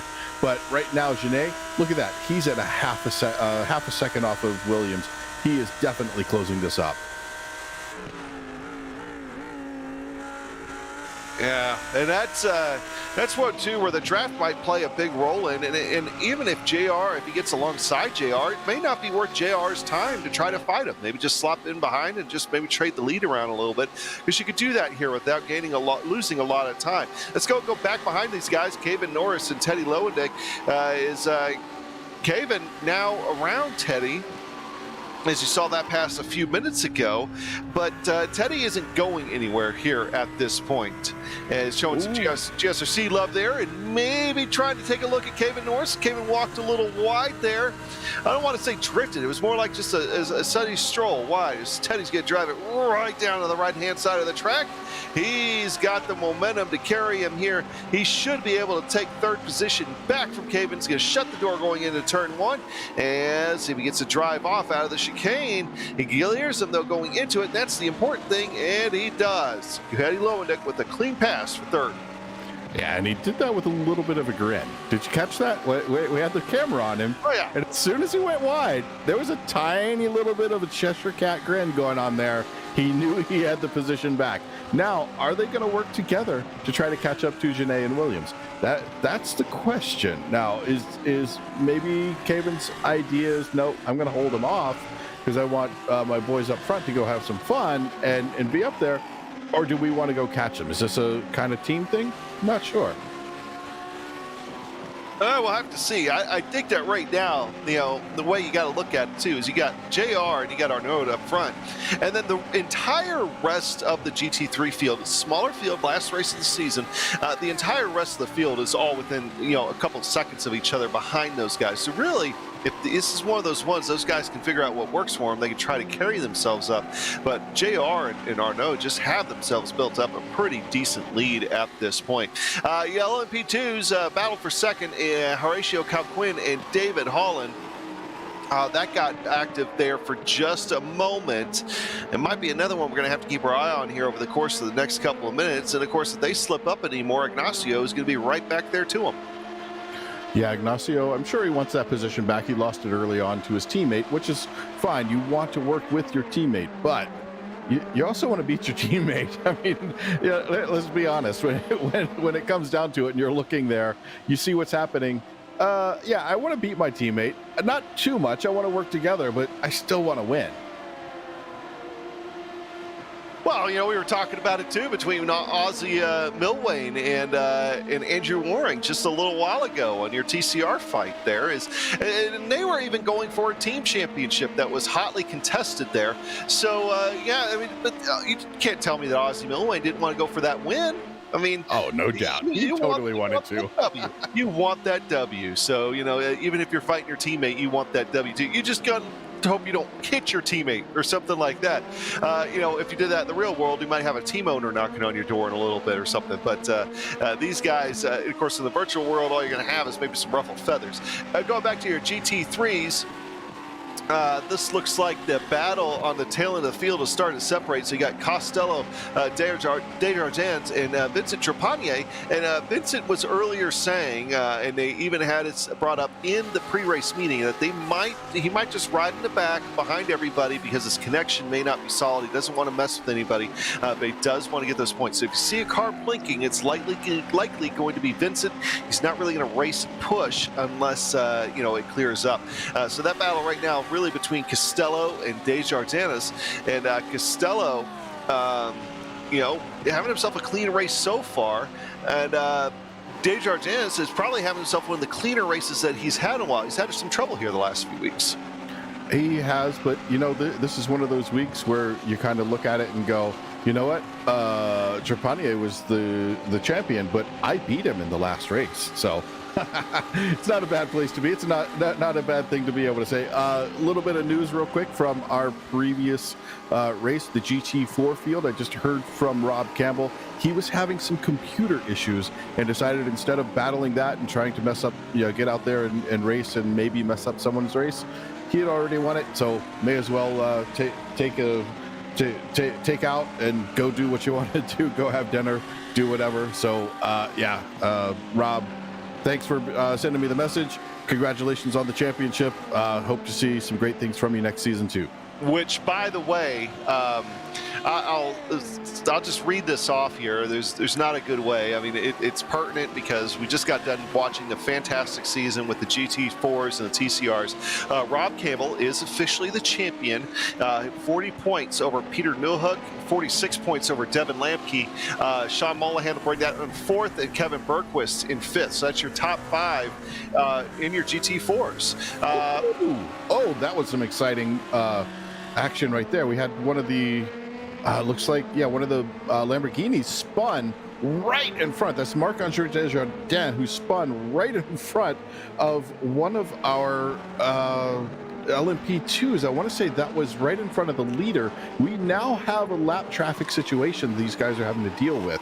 So that could have made a big difference in this race, as Desjardins had a little bit of a spin and almost took out our LMP2 leader.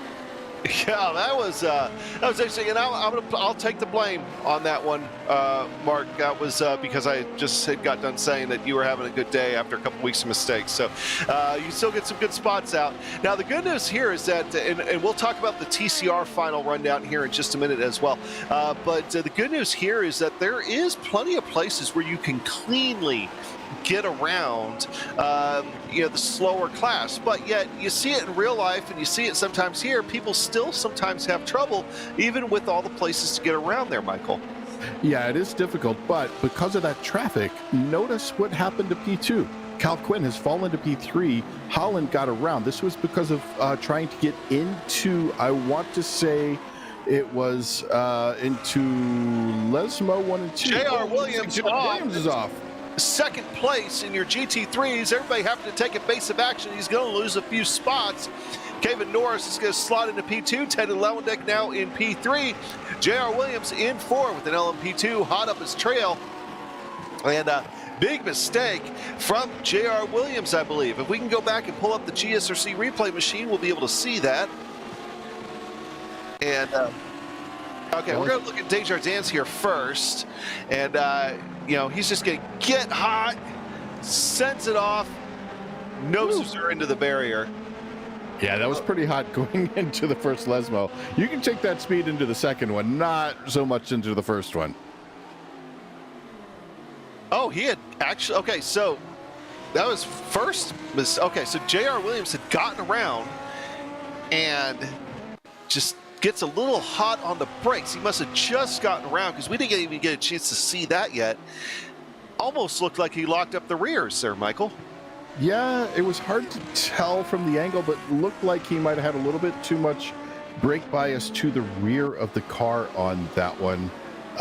Maybe we'll have an opportunity to ask him at the end of the race, but well, he's got a little bit of position to make up before we can get him there. All right, so recapping again, just the final point standings here for your TCR guys. Andrew Waring, as we already knew, officially your championship. The final points gap, Michael, was 5 points back to Andrew Hardman. 44 points go back to Milwayne, Daughtry in 4th, and Broomhead in 5th. That was your top 5 there. And your team championships ended up exactly the way we thought they would. 5-5 Motorsports and Evolve Motorsports, or SimSports, winning their respective classes. So that was a fantastic season of racing for those guys. We're happy to have called it here. And now we see how this will shape up here as we go through the rest of the day. And right now, Vincent's connection is holding. Let's see, this was a 45-minute race, so halfway would be 22 and a half minutes. So we're about 7 minutes away from this being official, that I think we'll be able to declare Vincent Trepanier your GT3 champion in just a few minutes. Yep, even as he keeps blinking out like that, if he wants to play it safe, just because it is going to be by time of the final, so it's not necessarily at that 45-minute point. If it's 44 minutes 59 seconds when the last lap starts, it's going to be that last lap. So we could be looking at a slightly longer. So he should probably figure about, instead of 22 and a half, I'd say about 24 minutes, and then he'll be able to go, and we got another spinner! Oh boy! Didn't get a chance to see who that was with that Desjardins. Oh, Costello this time. Okay. So Costello is the one that had the trip around. We'll let our director get that fired up here and we can see what happened to him. And GSRC replay machine is go, and another time where I think he just got active. But wow, what a try. What a job by Vincent with just being able to stay out. Can we ride on board with Vincent through that? Is pretty sure it doesn't get much closer than that. It's a good thing he was wearing his brown racing suit, that's for sure. Man, that could have taken him out. If he'd have hit him going through there with that off like that, or that spin like that, that was enough to take him out. And then what would happen? He wouldn't get the points for the race. And that could really change our championship standings. So really good job to get on the binders. He wants to stay close, so he's just kind of watching, but he doesn't want to be too close. So tough call there, but wow, what way to modulate that brake pedal and keep that car pointed in the right direction. Meanwhile, your GT3 battle for second is staying hot. Kevin Norris in second, Teddy in third, and J.R. Williams is got his car back straight and stabilized and everything else, and he has been able to latch onto the back of these two, so he is in fourth.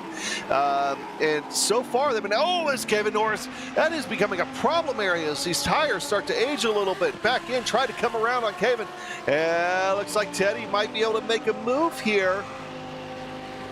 Yeah, has the power on the outside. He's got it. Yeah, I think he's going to be able to take it. They're still overlapped. It is pretty much nose to tail-ish as we come down to the braking zone. Looks like, looks like we're going to let Teddy take that second place. Norris just holding back. J.R. Williams actually sliding in front of him. Norris coming back. Williams back around the outside. Woo! Meanwhile, Teddy is just taking a look forward. Time to go. Time to keep moving. Wants to put some gap between himself and J.R. Williams. Hopefully going to catch up to Janae, but 7.5 seconds. Good luck. Even a driver of Teddy's quality, that's going to be a hard call because, well, we've talked to Arnaud a couple of times. He's pretty darn good himself. Well, and I don't want to put any kind of jinx on anybody, but we've seen just about everybody in the GT3 field make one mistake here today. It's just a question of how bad that mistake has been. Arnaud Genet is the only one that really has been perfect. And I know I'm dangling a commentator's curse out there, and I don't really want to do that to Arnaud, but it's something to watch out for, especially since we've seen some guys all of a sudden we're trying to see back ends try to swap around here. Well, yeah, we'll stop talking about it because I want to talk to Arnaud as a race winner. I think he deserves a good win. And this is a good little run for him. So, yeah, let's stop talking about him. We won't even put him on camera. We're just going to focus on this really tight race for P2 with Teddy, JR, and Caven. Yeah, we'll just keep a side eye up there just to see if something happens. But right now we're hoping it doesn't. But of course, Teddy is now in second. You saw what happened there on your screen. J.R. Williams is now in third. Caven Norris is in fourth. They have found themselves 7 and 8 seconds back behind your leader, Arnaud Genet. And of course, with the problems that Desjardins, Costello, and Trepanier have had, they have found themselves even further back in this field as JR really gains a lot of ground under braking on Teddy Lowendeck, not really able to do anything with it here so far. They might be content to also maybe run nose to tail for a little bit, unless you're Caven Norris. I think Caven Norris really wants to take back that spot from JR. Yeah, I think he really does want to get back around there. JR was sitting up front racing with Genet for a while. Now that he's back in this little field, I think he wants to mix it up a little bit. I don't think he's content to stay there. I think he kind of wants to get back up right on Teddy's tail and make that race happen a little bit harder. Well, it's been a little while since we talked about, your LMP2 field. Graham Sanders, of course, is still up there and still just a commanding lead right now. And I think what we're seeing out of Graham, and he's done this a few times here this season, I think he's just managing the gap. And he's managing the gap going back to David Holland, as that's kind of stabilized out at anywhere between 3 and 4 seconds, Michael. Yeah, managing the gap is something you really have to do once you get far enough out front. And especially if the person behind you doesn't have any real pressure on them, you've got to manage it. If they start to get closer than about 2.5 seconds, well, it's time to speed up a little bit. And speaking of speeding up, David Holland going really wide coming out of the second Lesmo there. He wants to catch up. It is down to 4 seconds, right at 4 seconds now. I think Holland is not content to be in P2 for this race. He wants to win this. Look at him as he goes through right now. Wow, this is really fast as he's heading through the Variante Ascari. He's really putting the power down, trying to close this up. Still just at 4 seconds, though.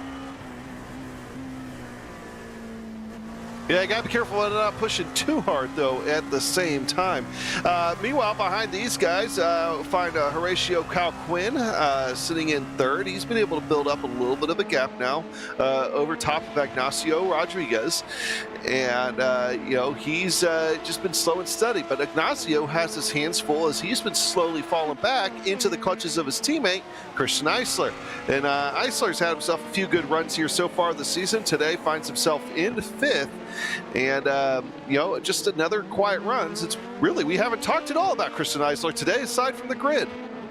Yeah, aside from the grid, but he's trying to make himself known. I was just thinking about going to talk about that, just as you did here, when we were back in the GT3 stuff, because he has closed this up on his teammate. Eisler is looking to get his name mentioned a good bit here. So how about Eisler? Yeah, closing up on his teammate as they head down into the first Lesmo, trying to just nick on that corner, use as much of that exit curving as you can get away with.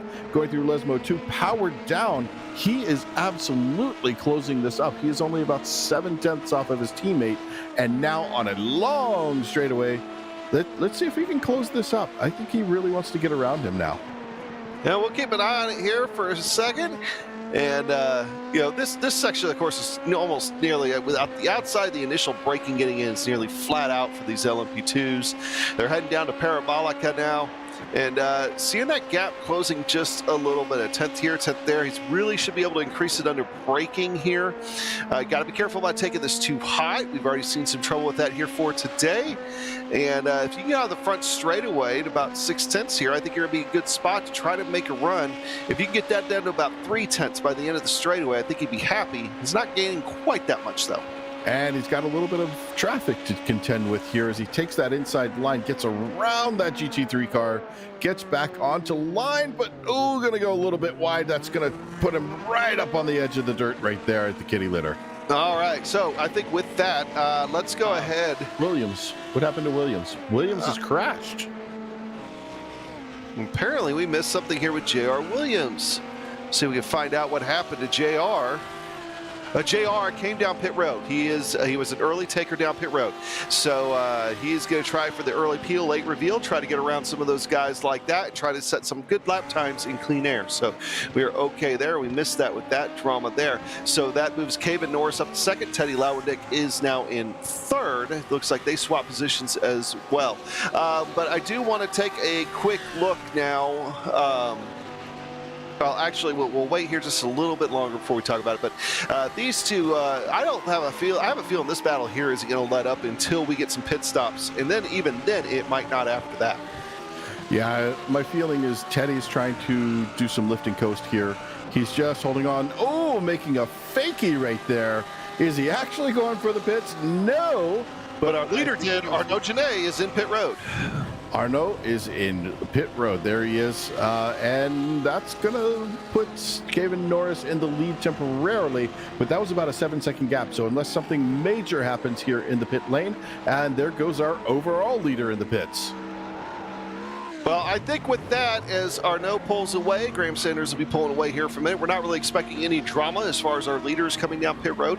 Let's take a look at Vincent Trepanier, and I know he's blinking a little bit, and I know we hate doing this, but we got to give him a shout out. I think now that we are past half race distance, that your GT3 champion is going to be Vincent Trepanier. Just got to say congratulations, Vincent. Good job out there, and I think you can rest easy on the connection stuff now. He's made it halfway. His race is now official.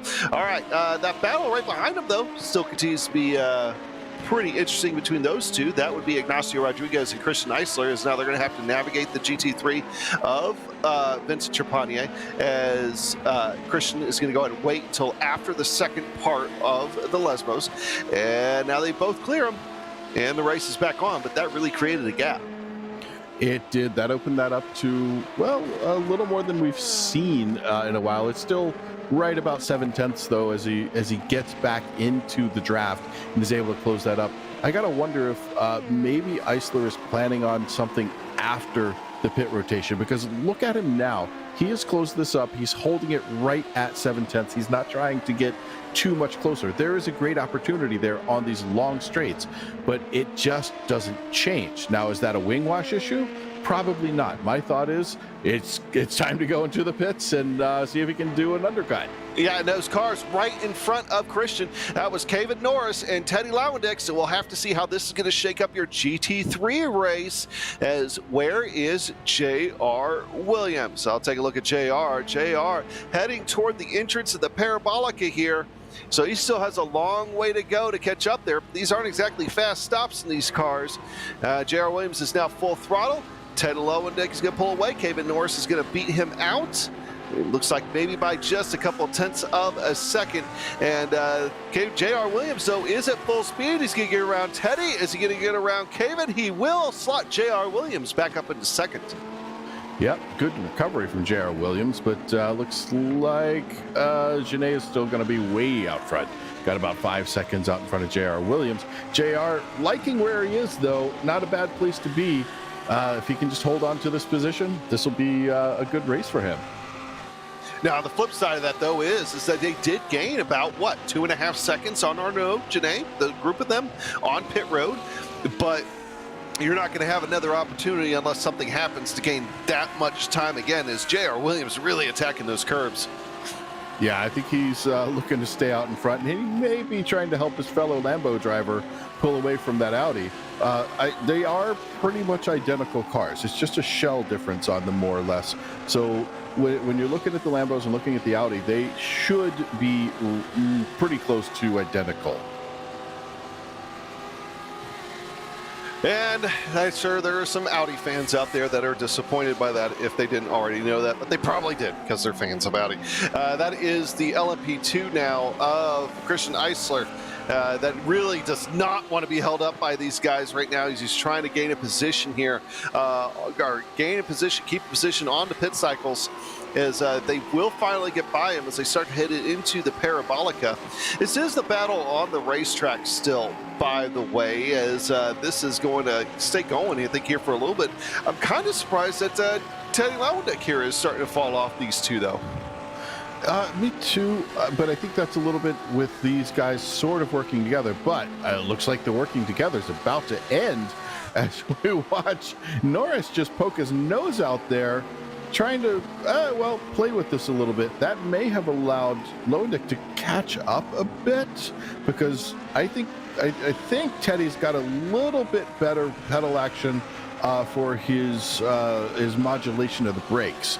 He seems to be closing this up just a little bit, at least onto Norris. Meanwhile, J.R. Williams is trying to open that gap on Norris as much as he can. Right now, looking at about 9/10 of a second between Lowendijk and Norris to Williams is still about 6/10.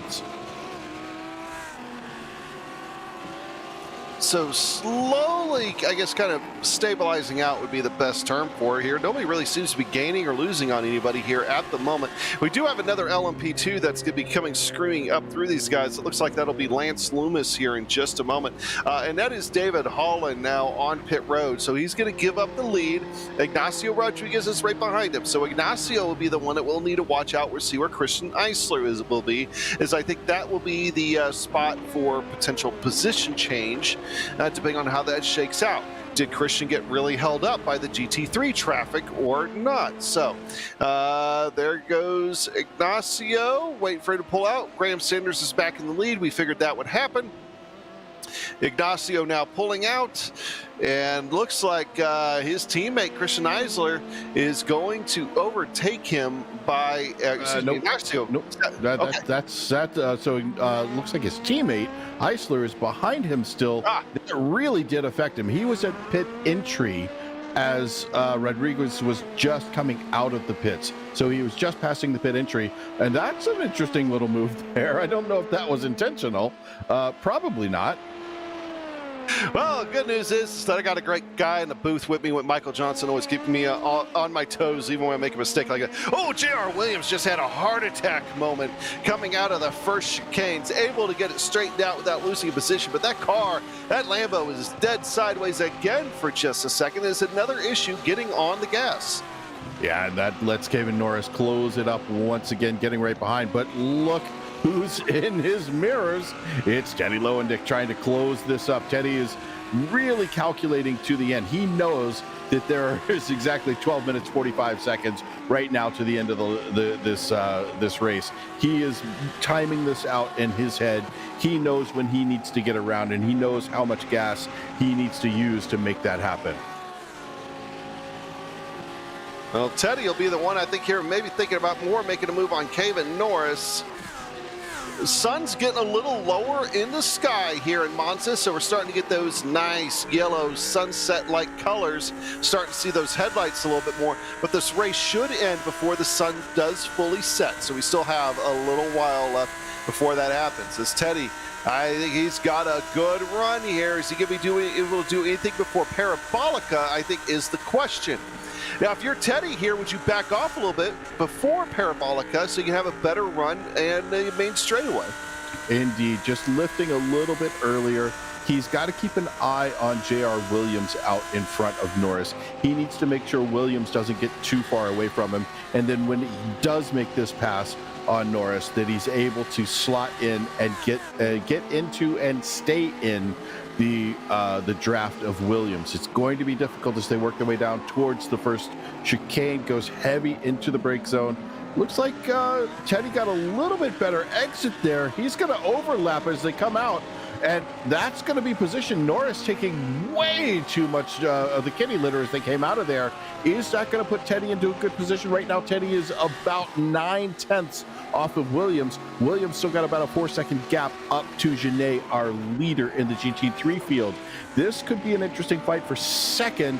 It is clearly an interesting fight for third. Yeah, and that's it's guys have been pretty much stealing the show. They've been keeping this race interesting as everybody else, especially after the pit cycle has pretty much spread out. Not these guys, J.R. Williams, Teddy Lowendeck, and Caben Norris. As they continue to go at it, they do have LMP2 traffic get ready to come through. We've seen that affect this grouping a few times. And that is Matt Hilton, by the way. Got to give a shout out to Matt Hilton. I don't think we've talked at all about Matt Hilton here for today. In a small field, we'll give him a quick little shout out there, as he is the LMP2 teammate of J.R. Williams, who he is getting ready to pass. He's just waiting for the right opportunity to do it. There he goes. So Matt Hilton will set his LMP2 off into the sunset without affecting that GT3 battle too much. Yeah, good gentlemanly driving there, but is there a little teammate stuff going on here? Hey, teammate in GT3, here's a little draft for you to help you pull away, because we know how fast Teddy Lowendeck can be. I'm going to give you a little bit of a tow as we come down the straightaway here. Now, one thing I do want to point out, though, is Arnaud Genet. These guys have been slowly gaining on him. Just a lap or two ago, that was 4 seconds. Now it's 3.7 seconds. I don't think they're losing or they're gaining enough on him that they'd be able to catch him before the end of the race unless something happens. But the closer that gets, the more opportunity something does have to happen. So we'll be having to keep an eye on that gap between those guys, as that could get interesting pretty quick. Yeah, I think Genet is just trying to bide his time. He is trying to manage that gap now. Before the pit stop rotation, it was about 6 or 7 seconds. It was quite a big gap. He didn't have to crash the cones. He didn't have to run right up and break at the last possible moment for his pit stall. He had plenty of time to play with. So I think he's just biding his time. He knows there's 9 minutes left here. He just needs to finish this race where he is and hold on to that 4-second gap behind him. Yeah, meanwhile, J.R. Williams knows that he needs to do something to get up there. He can't just sit there and wait for something to happen. He is pushing it to the point that he almost made another mistake in the second chicane and almost swapped ends in that car again. But that is just from aggressive driving. J.R. Williams is up on that wheel right now, really pushing that Lamborghini as hard as it can go. Speaking as hard as it can go, Caben Norris taking a little bit of a trip through the kitty litter in the runoff. Yeah, that's a very tough turn there. When you come through the Variante Ascari, you just have to time it beautifully. And if you miss your timing by even 1/100 of a second, 1,000th of a second, it throws you out. And look as he's going wide there as we go through Parabolica. That's a little bit wider than you typically want to be. And look at the gap that has opened up now. Teddy is trying to pull away. Even though there's a gap, Teddy is really doing everything he can to close it up. He is about 9/10 off of J.R. Williams right now. He wants to make this happen. He's got time, just under 8 minutes to go here. Well, Teddy, if anybody can do it, my friend, I think you could make that happen. Well, while that's split up here just a little bit, let's give our LMP2 guys some love. Graham Sanders still in the lead over there. He's led, with the exception of the pit cycle, pretty much every lap that he possibly could lead here up to this point. And it's another one where we think he is just kind of managing the gap, going back to David Holland. That hasn't changed a whole lot. Decreasing a little bit right now, but it'll climb right back up there. But David Holland himself has had a good race. He's also led a few laps during the pit cycle in that red machine. He's had himself a great season. Going to come up just short, but that's okay. He's setting himself up for another good LMP2 season next year. And then behind these guys is Horatio Calquin. That's your podium on your LMP2s, and Horatio Calquin, of course, getting a pretty decent lead over top of his teammate, the other car of Ignacio Rodriguez just a few minutes ago during the pit cycle. So those three cars are solid in their positions as long as they're able to finish this race out clean. Back to that GT3 battle, I think that's starting to spread out just a little bit more. JR Williams now up over a second and a half on Teddy Lowendijk, who himself is up over a second over Kevin Norris. Those guys, I think they need to get to a point they need to start working together again, but that gap does continue to decrease to back up to Arnaud Genet. In fact, you can almost see him out the front of JR Williams' car now, 3.2 seconds, so that's down from 4 seconds a little bit ago. So I hate to ask this, I really don't want to be doing any kind of curse, but you know, Arnaud did a few weeks ago have an issue with not putting enough fuel in his car. Could he be trying to fuel save a little bit while making sure that gap doesn't decrease too much? Oh, absolutely. And I think he has that in the back of his head, and he's listening to his crew chief telling him, you probably need to lift and coast a little bit here. He's got enough of a lead to do that. This is complete management of the race. He's able to lift and coast pretty significantly. We're down to 3.1 seconds, but 5.5 minutes. And when we're looking at least in the LMP2, at about 1:35 per lap, about 1:47 for these GT3 cars, he kind of needs to mind his P's and Q's on his fuel usage. You know, and it's one of those things, even if it's not a thing, the fact that it's happened to him before when he's been in a good position, it will just kind of plant that seed in your mind. But he's driven himself a fantastic race. There is no taking away from that. But that lead is now getting ready to cross that 3 to 2 second barrier over the course of the next couple of minutes as JR Williams is just clawing back. But we're also running out of time in this race. We're now under 5 minutes to go, so we've only got a couple more laps. And even if JR Williams is a couple of tenths faster a second a lap, it's not going to be enough. It's too little too late to be able to catch Arnaud Genet at this point, unless something happens. And that is our overall leader that has just gone through, looking to make the dive into turn one, getting around JR Williams, going heavy into the brake zone. It's a little bit weird with the LMP2s because they're going so much faster where they have to brake compared to where the GT3s have to brake. In a lot of places, the GT3s actually brake later because they're not going as fast, and the speed differential is so great. I haven't actually compared the two here, but I think that's at least a possibility that we're playing with here. So that's kind of one of those tight moments when you're in the GT3 cars, when one of these LMP2 cars comes around you in the braking zone.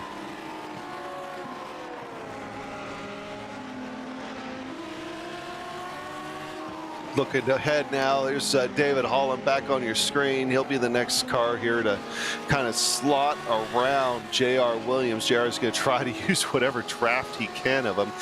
Meanwhile, that gap is now shrunk between Arnaud Genet and JR Williams down to 2.7 seconds with a little bit of help from that draft from David Holland. And David Holland is on the hunt now for Arnaud Genet.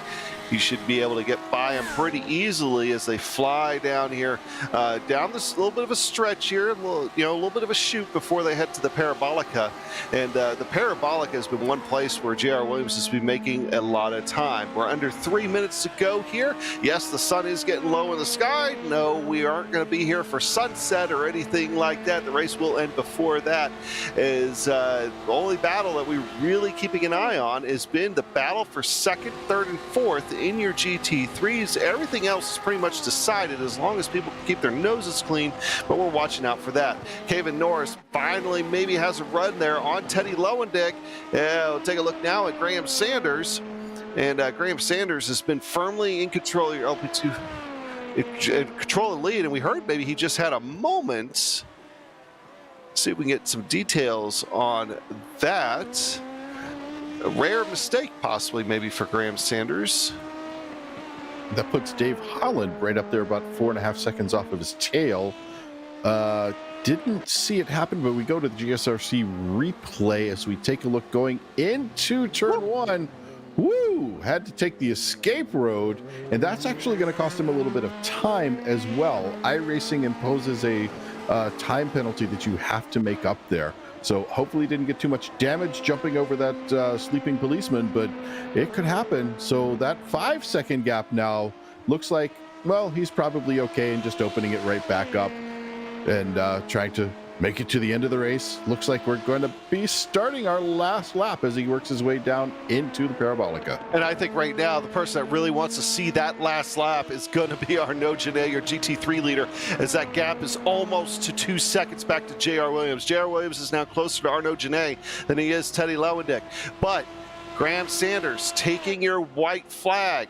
Is a white flag, did it officially fly? I didn't see it. It should have flown there, but I did not see our flag. I didn't see Barney on that one. That is always sometimes something we have to consider on these. We have a pass. It looks like Norris got around Lewendick. All right, so Kevin was finally able to make that move around him. I'm still not seeing that white flag though, and that is concerning to me. I guess we're just gonna have to see what happens here over the next minute or so.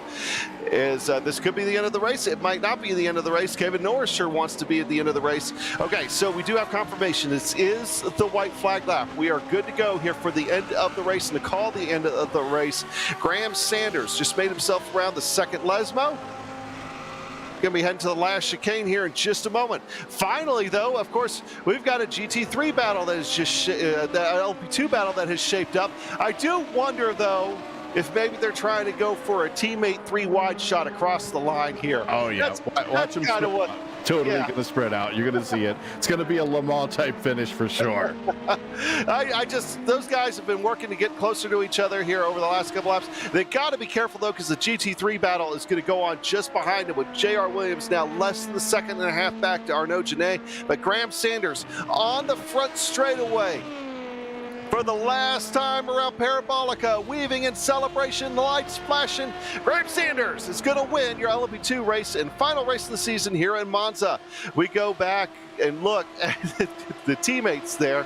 Oh, we'll see if they get their 3 wide finish, but the one I'm really interested in, of course, is your GT3 battle. Although that doesn't look like it's going to happen. 3 wide finish for these guys here just to kind of be in celebration. They drove a great race, had a great season. And out of the Parabolica also now is Arnaud Genet just behind these guys. With J.R. Williams in tow, he's able to hold him off. He brings it home in your GT3 class with the win here for today. All right, so that's going to make it Sanders, Holland, Rodriguez, your podium for your LP2s. Genet, Williams, and Norris, your podium for your GT3s. We'll be right back after this. This is the world's premier online racing simulation. iRacing puts you in the driver's seat from your home computer with the most realistic online motorsports experience you'll find anywhere. Race virtually in the world's biggest events with officially licensed series, cars, and tracks. From the high banks of Daytona to the blistering speeds of Indianapolis, the dirt of Eldora to the world's most legendary road courses.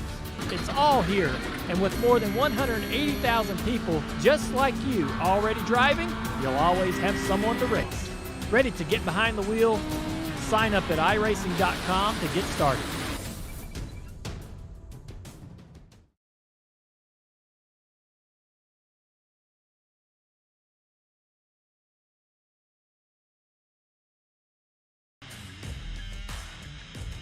This is your chance to get behind the wheel. The opportunity to race just like the pros. From the grassroots levels, where we all got our start, to the most popular race cars on the planet. From the fairgrounds of Nashville to the high banks of Daytona, to tracks that will never be forgotten. Realistic driving, intense competition, all from the comfort of your own home. This is the ultimate motorsports simulation. This is iRacing.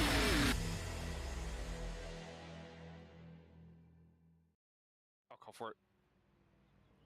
No. All right.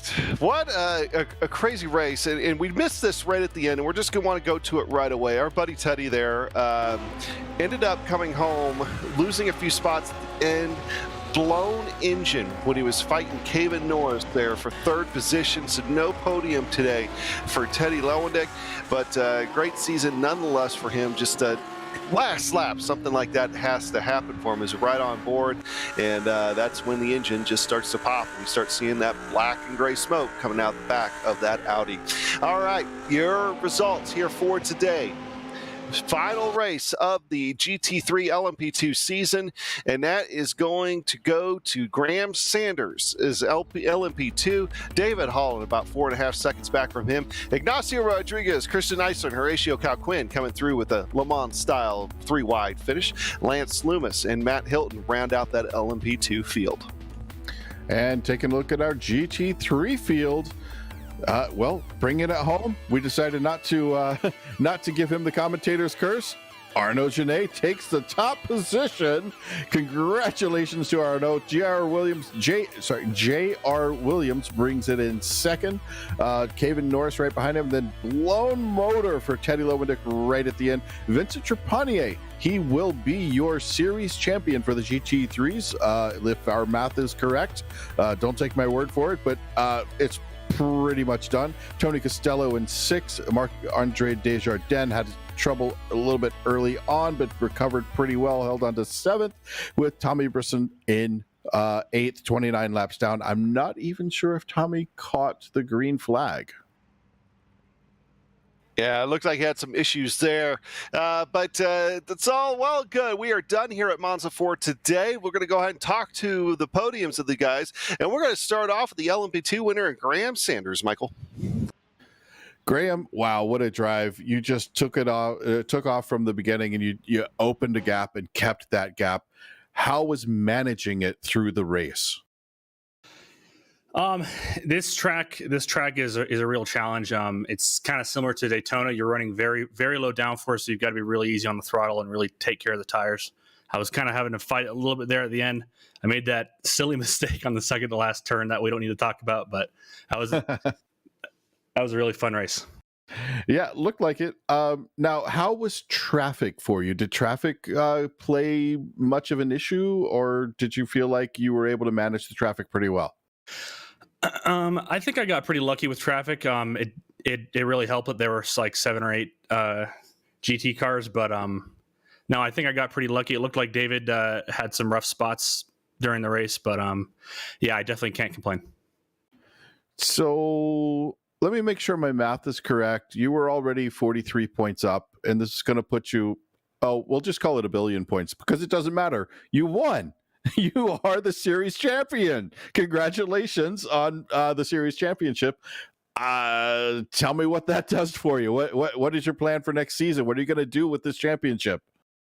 Hopefully, just want to carry this momentum into next season. I'm definitely going to come back next season. This was a great league. This is my first time doing it, and the competition was super fierce. And it was a blast from beginning to finish. Well, you definitely made it look almost easy. I mean, that was quite a gap. And you've gotten a couple of fastest laps out of it. You've gotten a pole position. You've gotten 4 wins. This will be your 4th win, I believe. So who do you have to thank for today's win and for the championship? I've got to thank my team. They've done a great job with all the setups this season. Definitely couldn't have won it without them. Of course, all the sponsors, GSI, GoPro, Wave Italy, and you guys for the broadcast, everybody for putting this awesome league on, and I really thank you guys for it. Well, Graham, once again, congratulations. Thank you for being here in the booth with us. Always a pleasure to talk to you. But now, it looks like we've got an opportunity to talk to our race winner in the GT3 class. Adam is going to have Arnaud Genet. Hey, Arnaud, man, that was a great drive, great finish, man. Were you starting to get a little nervous there? J.R. Williams started to look a little big in your rearview mirror. Oh, yeah. Oh, man. J.R. was so fast.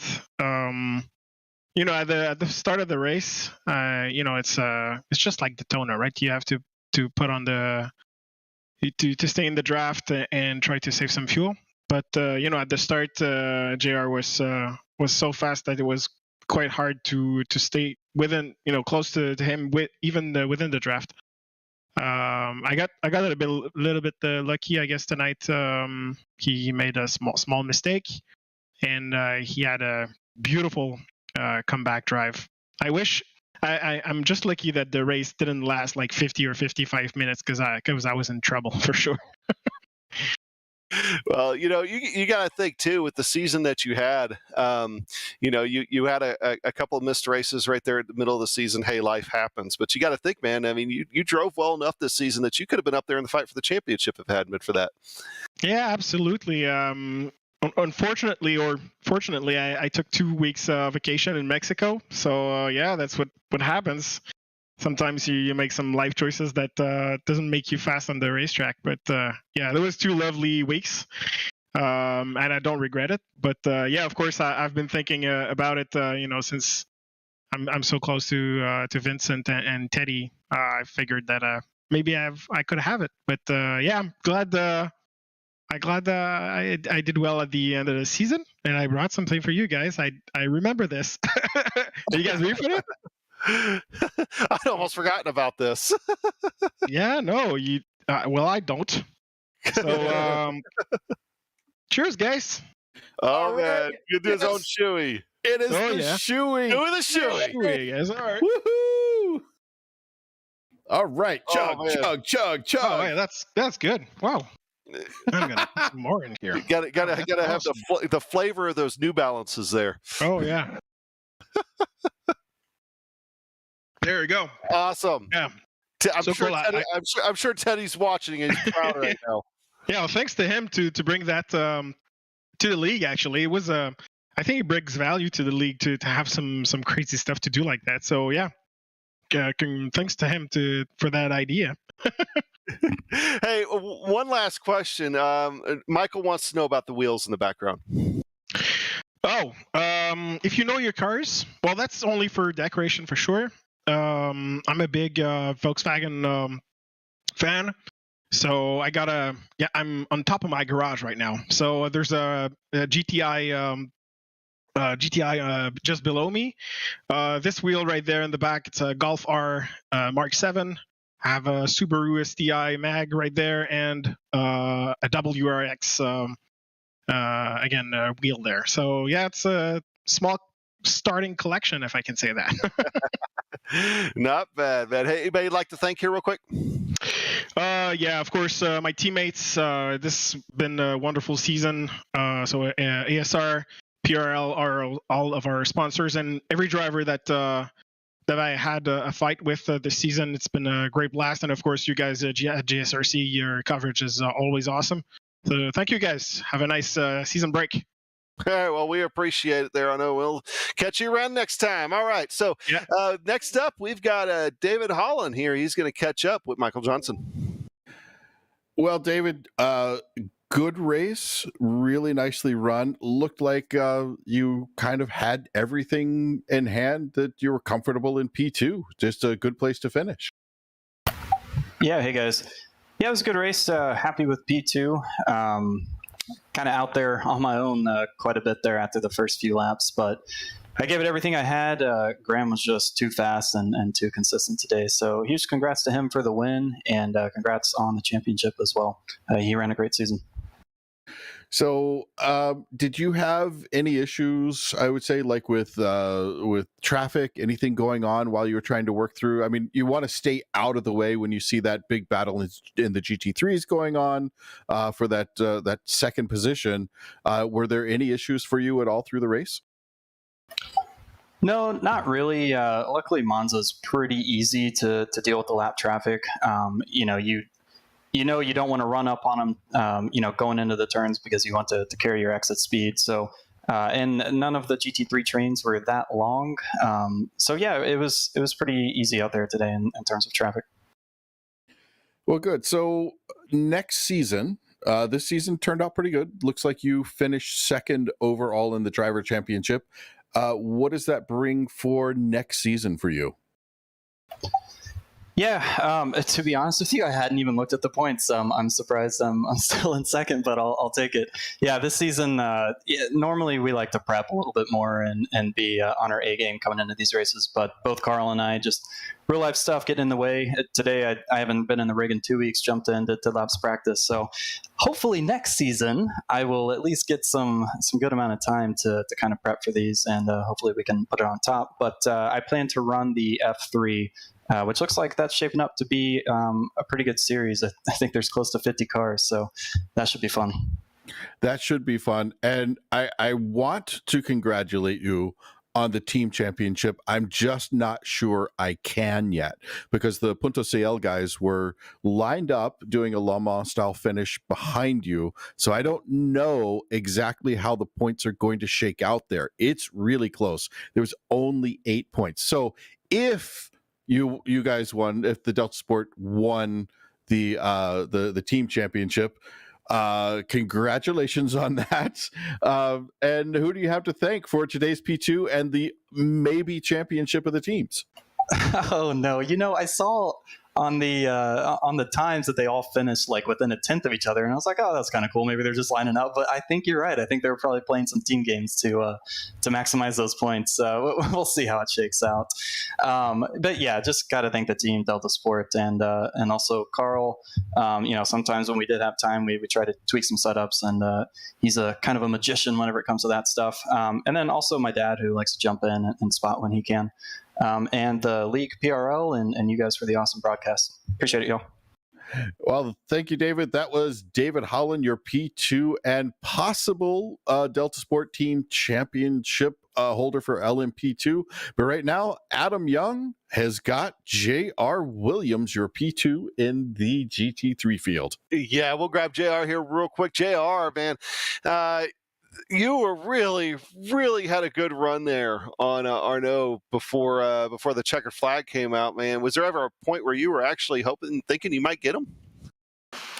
I think more hoping than thinking it was going to happen. I mean, I had lost so much time after the spin that, yeah, I don't think I could have got it, but maybe a couple more laps. Who knows? Well, either way, I mean, you still had to kind of come from a kind of mini recovery drive a little bit after a little bit of an issue earlier on, and you had to make some great moves along the way, and really you got the job done. So it wasn't too bad of a second place finish, even though you still just came a second. Yeah, for sure. Yeah, and I want to say congrats to Arnaud. I mean, he had a great drive. He was sticking with me the whole time, so I mean, much deserved win for him. Well, also, JR, I mean, 7th top 5 of this season. I mean, so 7 out of 10 races, you're finishing in the top 5. I mean, that's a lot of consistency. Who do you have to thank for that? My team, for sure. I mean, we put in a lot of practice, and they offer a lot of support. So definitely them, and thanks to Arnaud, who I practice with sometimes also, and all the PRL guys. It's we all improve, we help each other improve. All right, well, JR, hey, we appreciate you stopping by, and congratulations again on the second place finish here today. Yep, thank you, and you guys, we really appreciate everything this season, so thank you. No problem at all. Well, hey, now, for our last interview, I mean, we wanted to do this because, he's just, let's address the elephant. I don't know how it happened. I really don't. I hit a curb. I was like, ooh, that's a lot of curb. And then I shifted the fourth and the thing blew up. And then I was like, what the heck? So it ruined a good finish. Potentially, I don't know. I didn't really have anything for the Lambos today. So is that a direct quote? Did you actually say what the heck, or did you filter that for us? No, I did. Oh man, I think my wording would have been a bit harsher if I'd have been in that situation. I can go back and watch my stream. I can't remember what I said when it happened, but I was really confused why it happened. This is just insult to injury that we're pulling up the replay here for you. Yeah, it's just. I don't know what happened. I'm surprised I even made it around the track. I kept looking at the relative, and I was like, oh man, Vincent's gonna pass me. I think I got him by like what, half a second. I don't. So you might be one of the only guys that blew a engine halfway around the track and still managed to maintain the position that you blew the engine in. Well, the thing is, it still had power. I could shift it to fourth and third, and it just, I don't know. Normally that happens and you can't go anywhere. So I was really confused. I don't know. I didn't know you could do that, for one, so that was interesting. Well, we did want to bring you in here to say thank you for the shirts that you sent us. You're welcome. I'm wearing mine. Michael's worn his earlier. He doesn't have a camera set up. The Shoeception shirts. So thank you very much for that. And and Arnaud, you might, I don't know if you saw it already, but he did do a shoey for the win. I'm proud of him for that. Kind of stole your idea a little bit, but it's a good steal. What are you struggling for? The thing is, I've got another idea. I'm sorry, Arnaud. You did it well, man, but you got to get the full chin dribble when you do this. Oh, geez. There we go. What even for the win, and we're still getting a shoey. I love it. Double shoey night. Double shoey. Double shoey. He has two shoes he's going at with. This is awesome. So Arnaud took a double shot out of his New Balance, and Teddy's Teddy's going all out. He had two shoes, left shoe and right shoe. Oh, man. There you go. Oh man. But no, hey, it's been a great season. A couple of pieces I wish I had back. Thank you guys for everything. PRL, everybody on RSR Esport. I'm gonna miss you guys. So that one of those shoes was for you guys. So, yeah, good season. I don't understand why my engine blew up, but hey, there's questions to ask. Enjoy the shirts. And yeah, yeah. I'm definitely wearing mine on my next pro race. I'm gonna walk around the paddock, and people are gonna go, "Oh, you know Teddy," and just kind of deflate my ego a little bit. If that happens, I want to know about it for sure. Me too. Yeah, that's gonna be a laugh. But hey, Teddy, we really appreciate you stopping by. Thanks again for the shirts. We didn't want to bring up we were doing that because we didn't want to seem like we were playing favorites or anything. But you've been great to us, and we appreciate everything that you've done, stopping by and always talking with us. Hey, thank you guys. Appreciate it.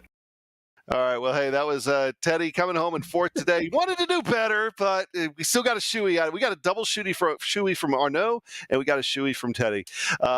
So big thanks to those guys. A couple other guys we want to thank here tonight, too. ASR, they design and build the sturdiest and most durable aluminum profile racing simulation cockpits available in the market today. Visit them at advancedsimracing.com. And of course, RaceLab. It helps you to improve your driving skills. Start using it now for free at RaceLab.app. ButtKicker. Feel what you've been missing at ButtKicker.com. And finally, NinjaTrader. Visit NinjaTrader.com and get started with a risk-free trading simulator to start tracking your performance. Thanks to the companies that provide software and hardware for our broadcasts listed here on the screen. Additional thanks to June Lalonde, who provides our wonderful music. Check out her Bandcamp for more awesome work. Thanks to the team today, Michael and Zach and Dougie. We can find more info about GSRC at globalsimracingchannel.com or through our social media. Also, please check out our merchandise store at gsrc.storeenvy.com. We keep a link in the description below, so that way, even if I butcher it, you still have it down there. Don't forget to subscribe to our YouTube channel as well so you don't miss a moment here on GSRC. Hey, the next race, well, there isn't one. That's a wrap on Tuesday night broadcasts of PRL on GSRC. Want to thank you guys so much for joining us. We do have other upcoming races for other series listed on your screen, so check those out and mark them down on your calendar. Until next time, race clean, race hard, and we'll see you on the track.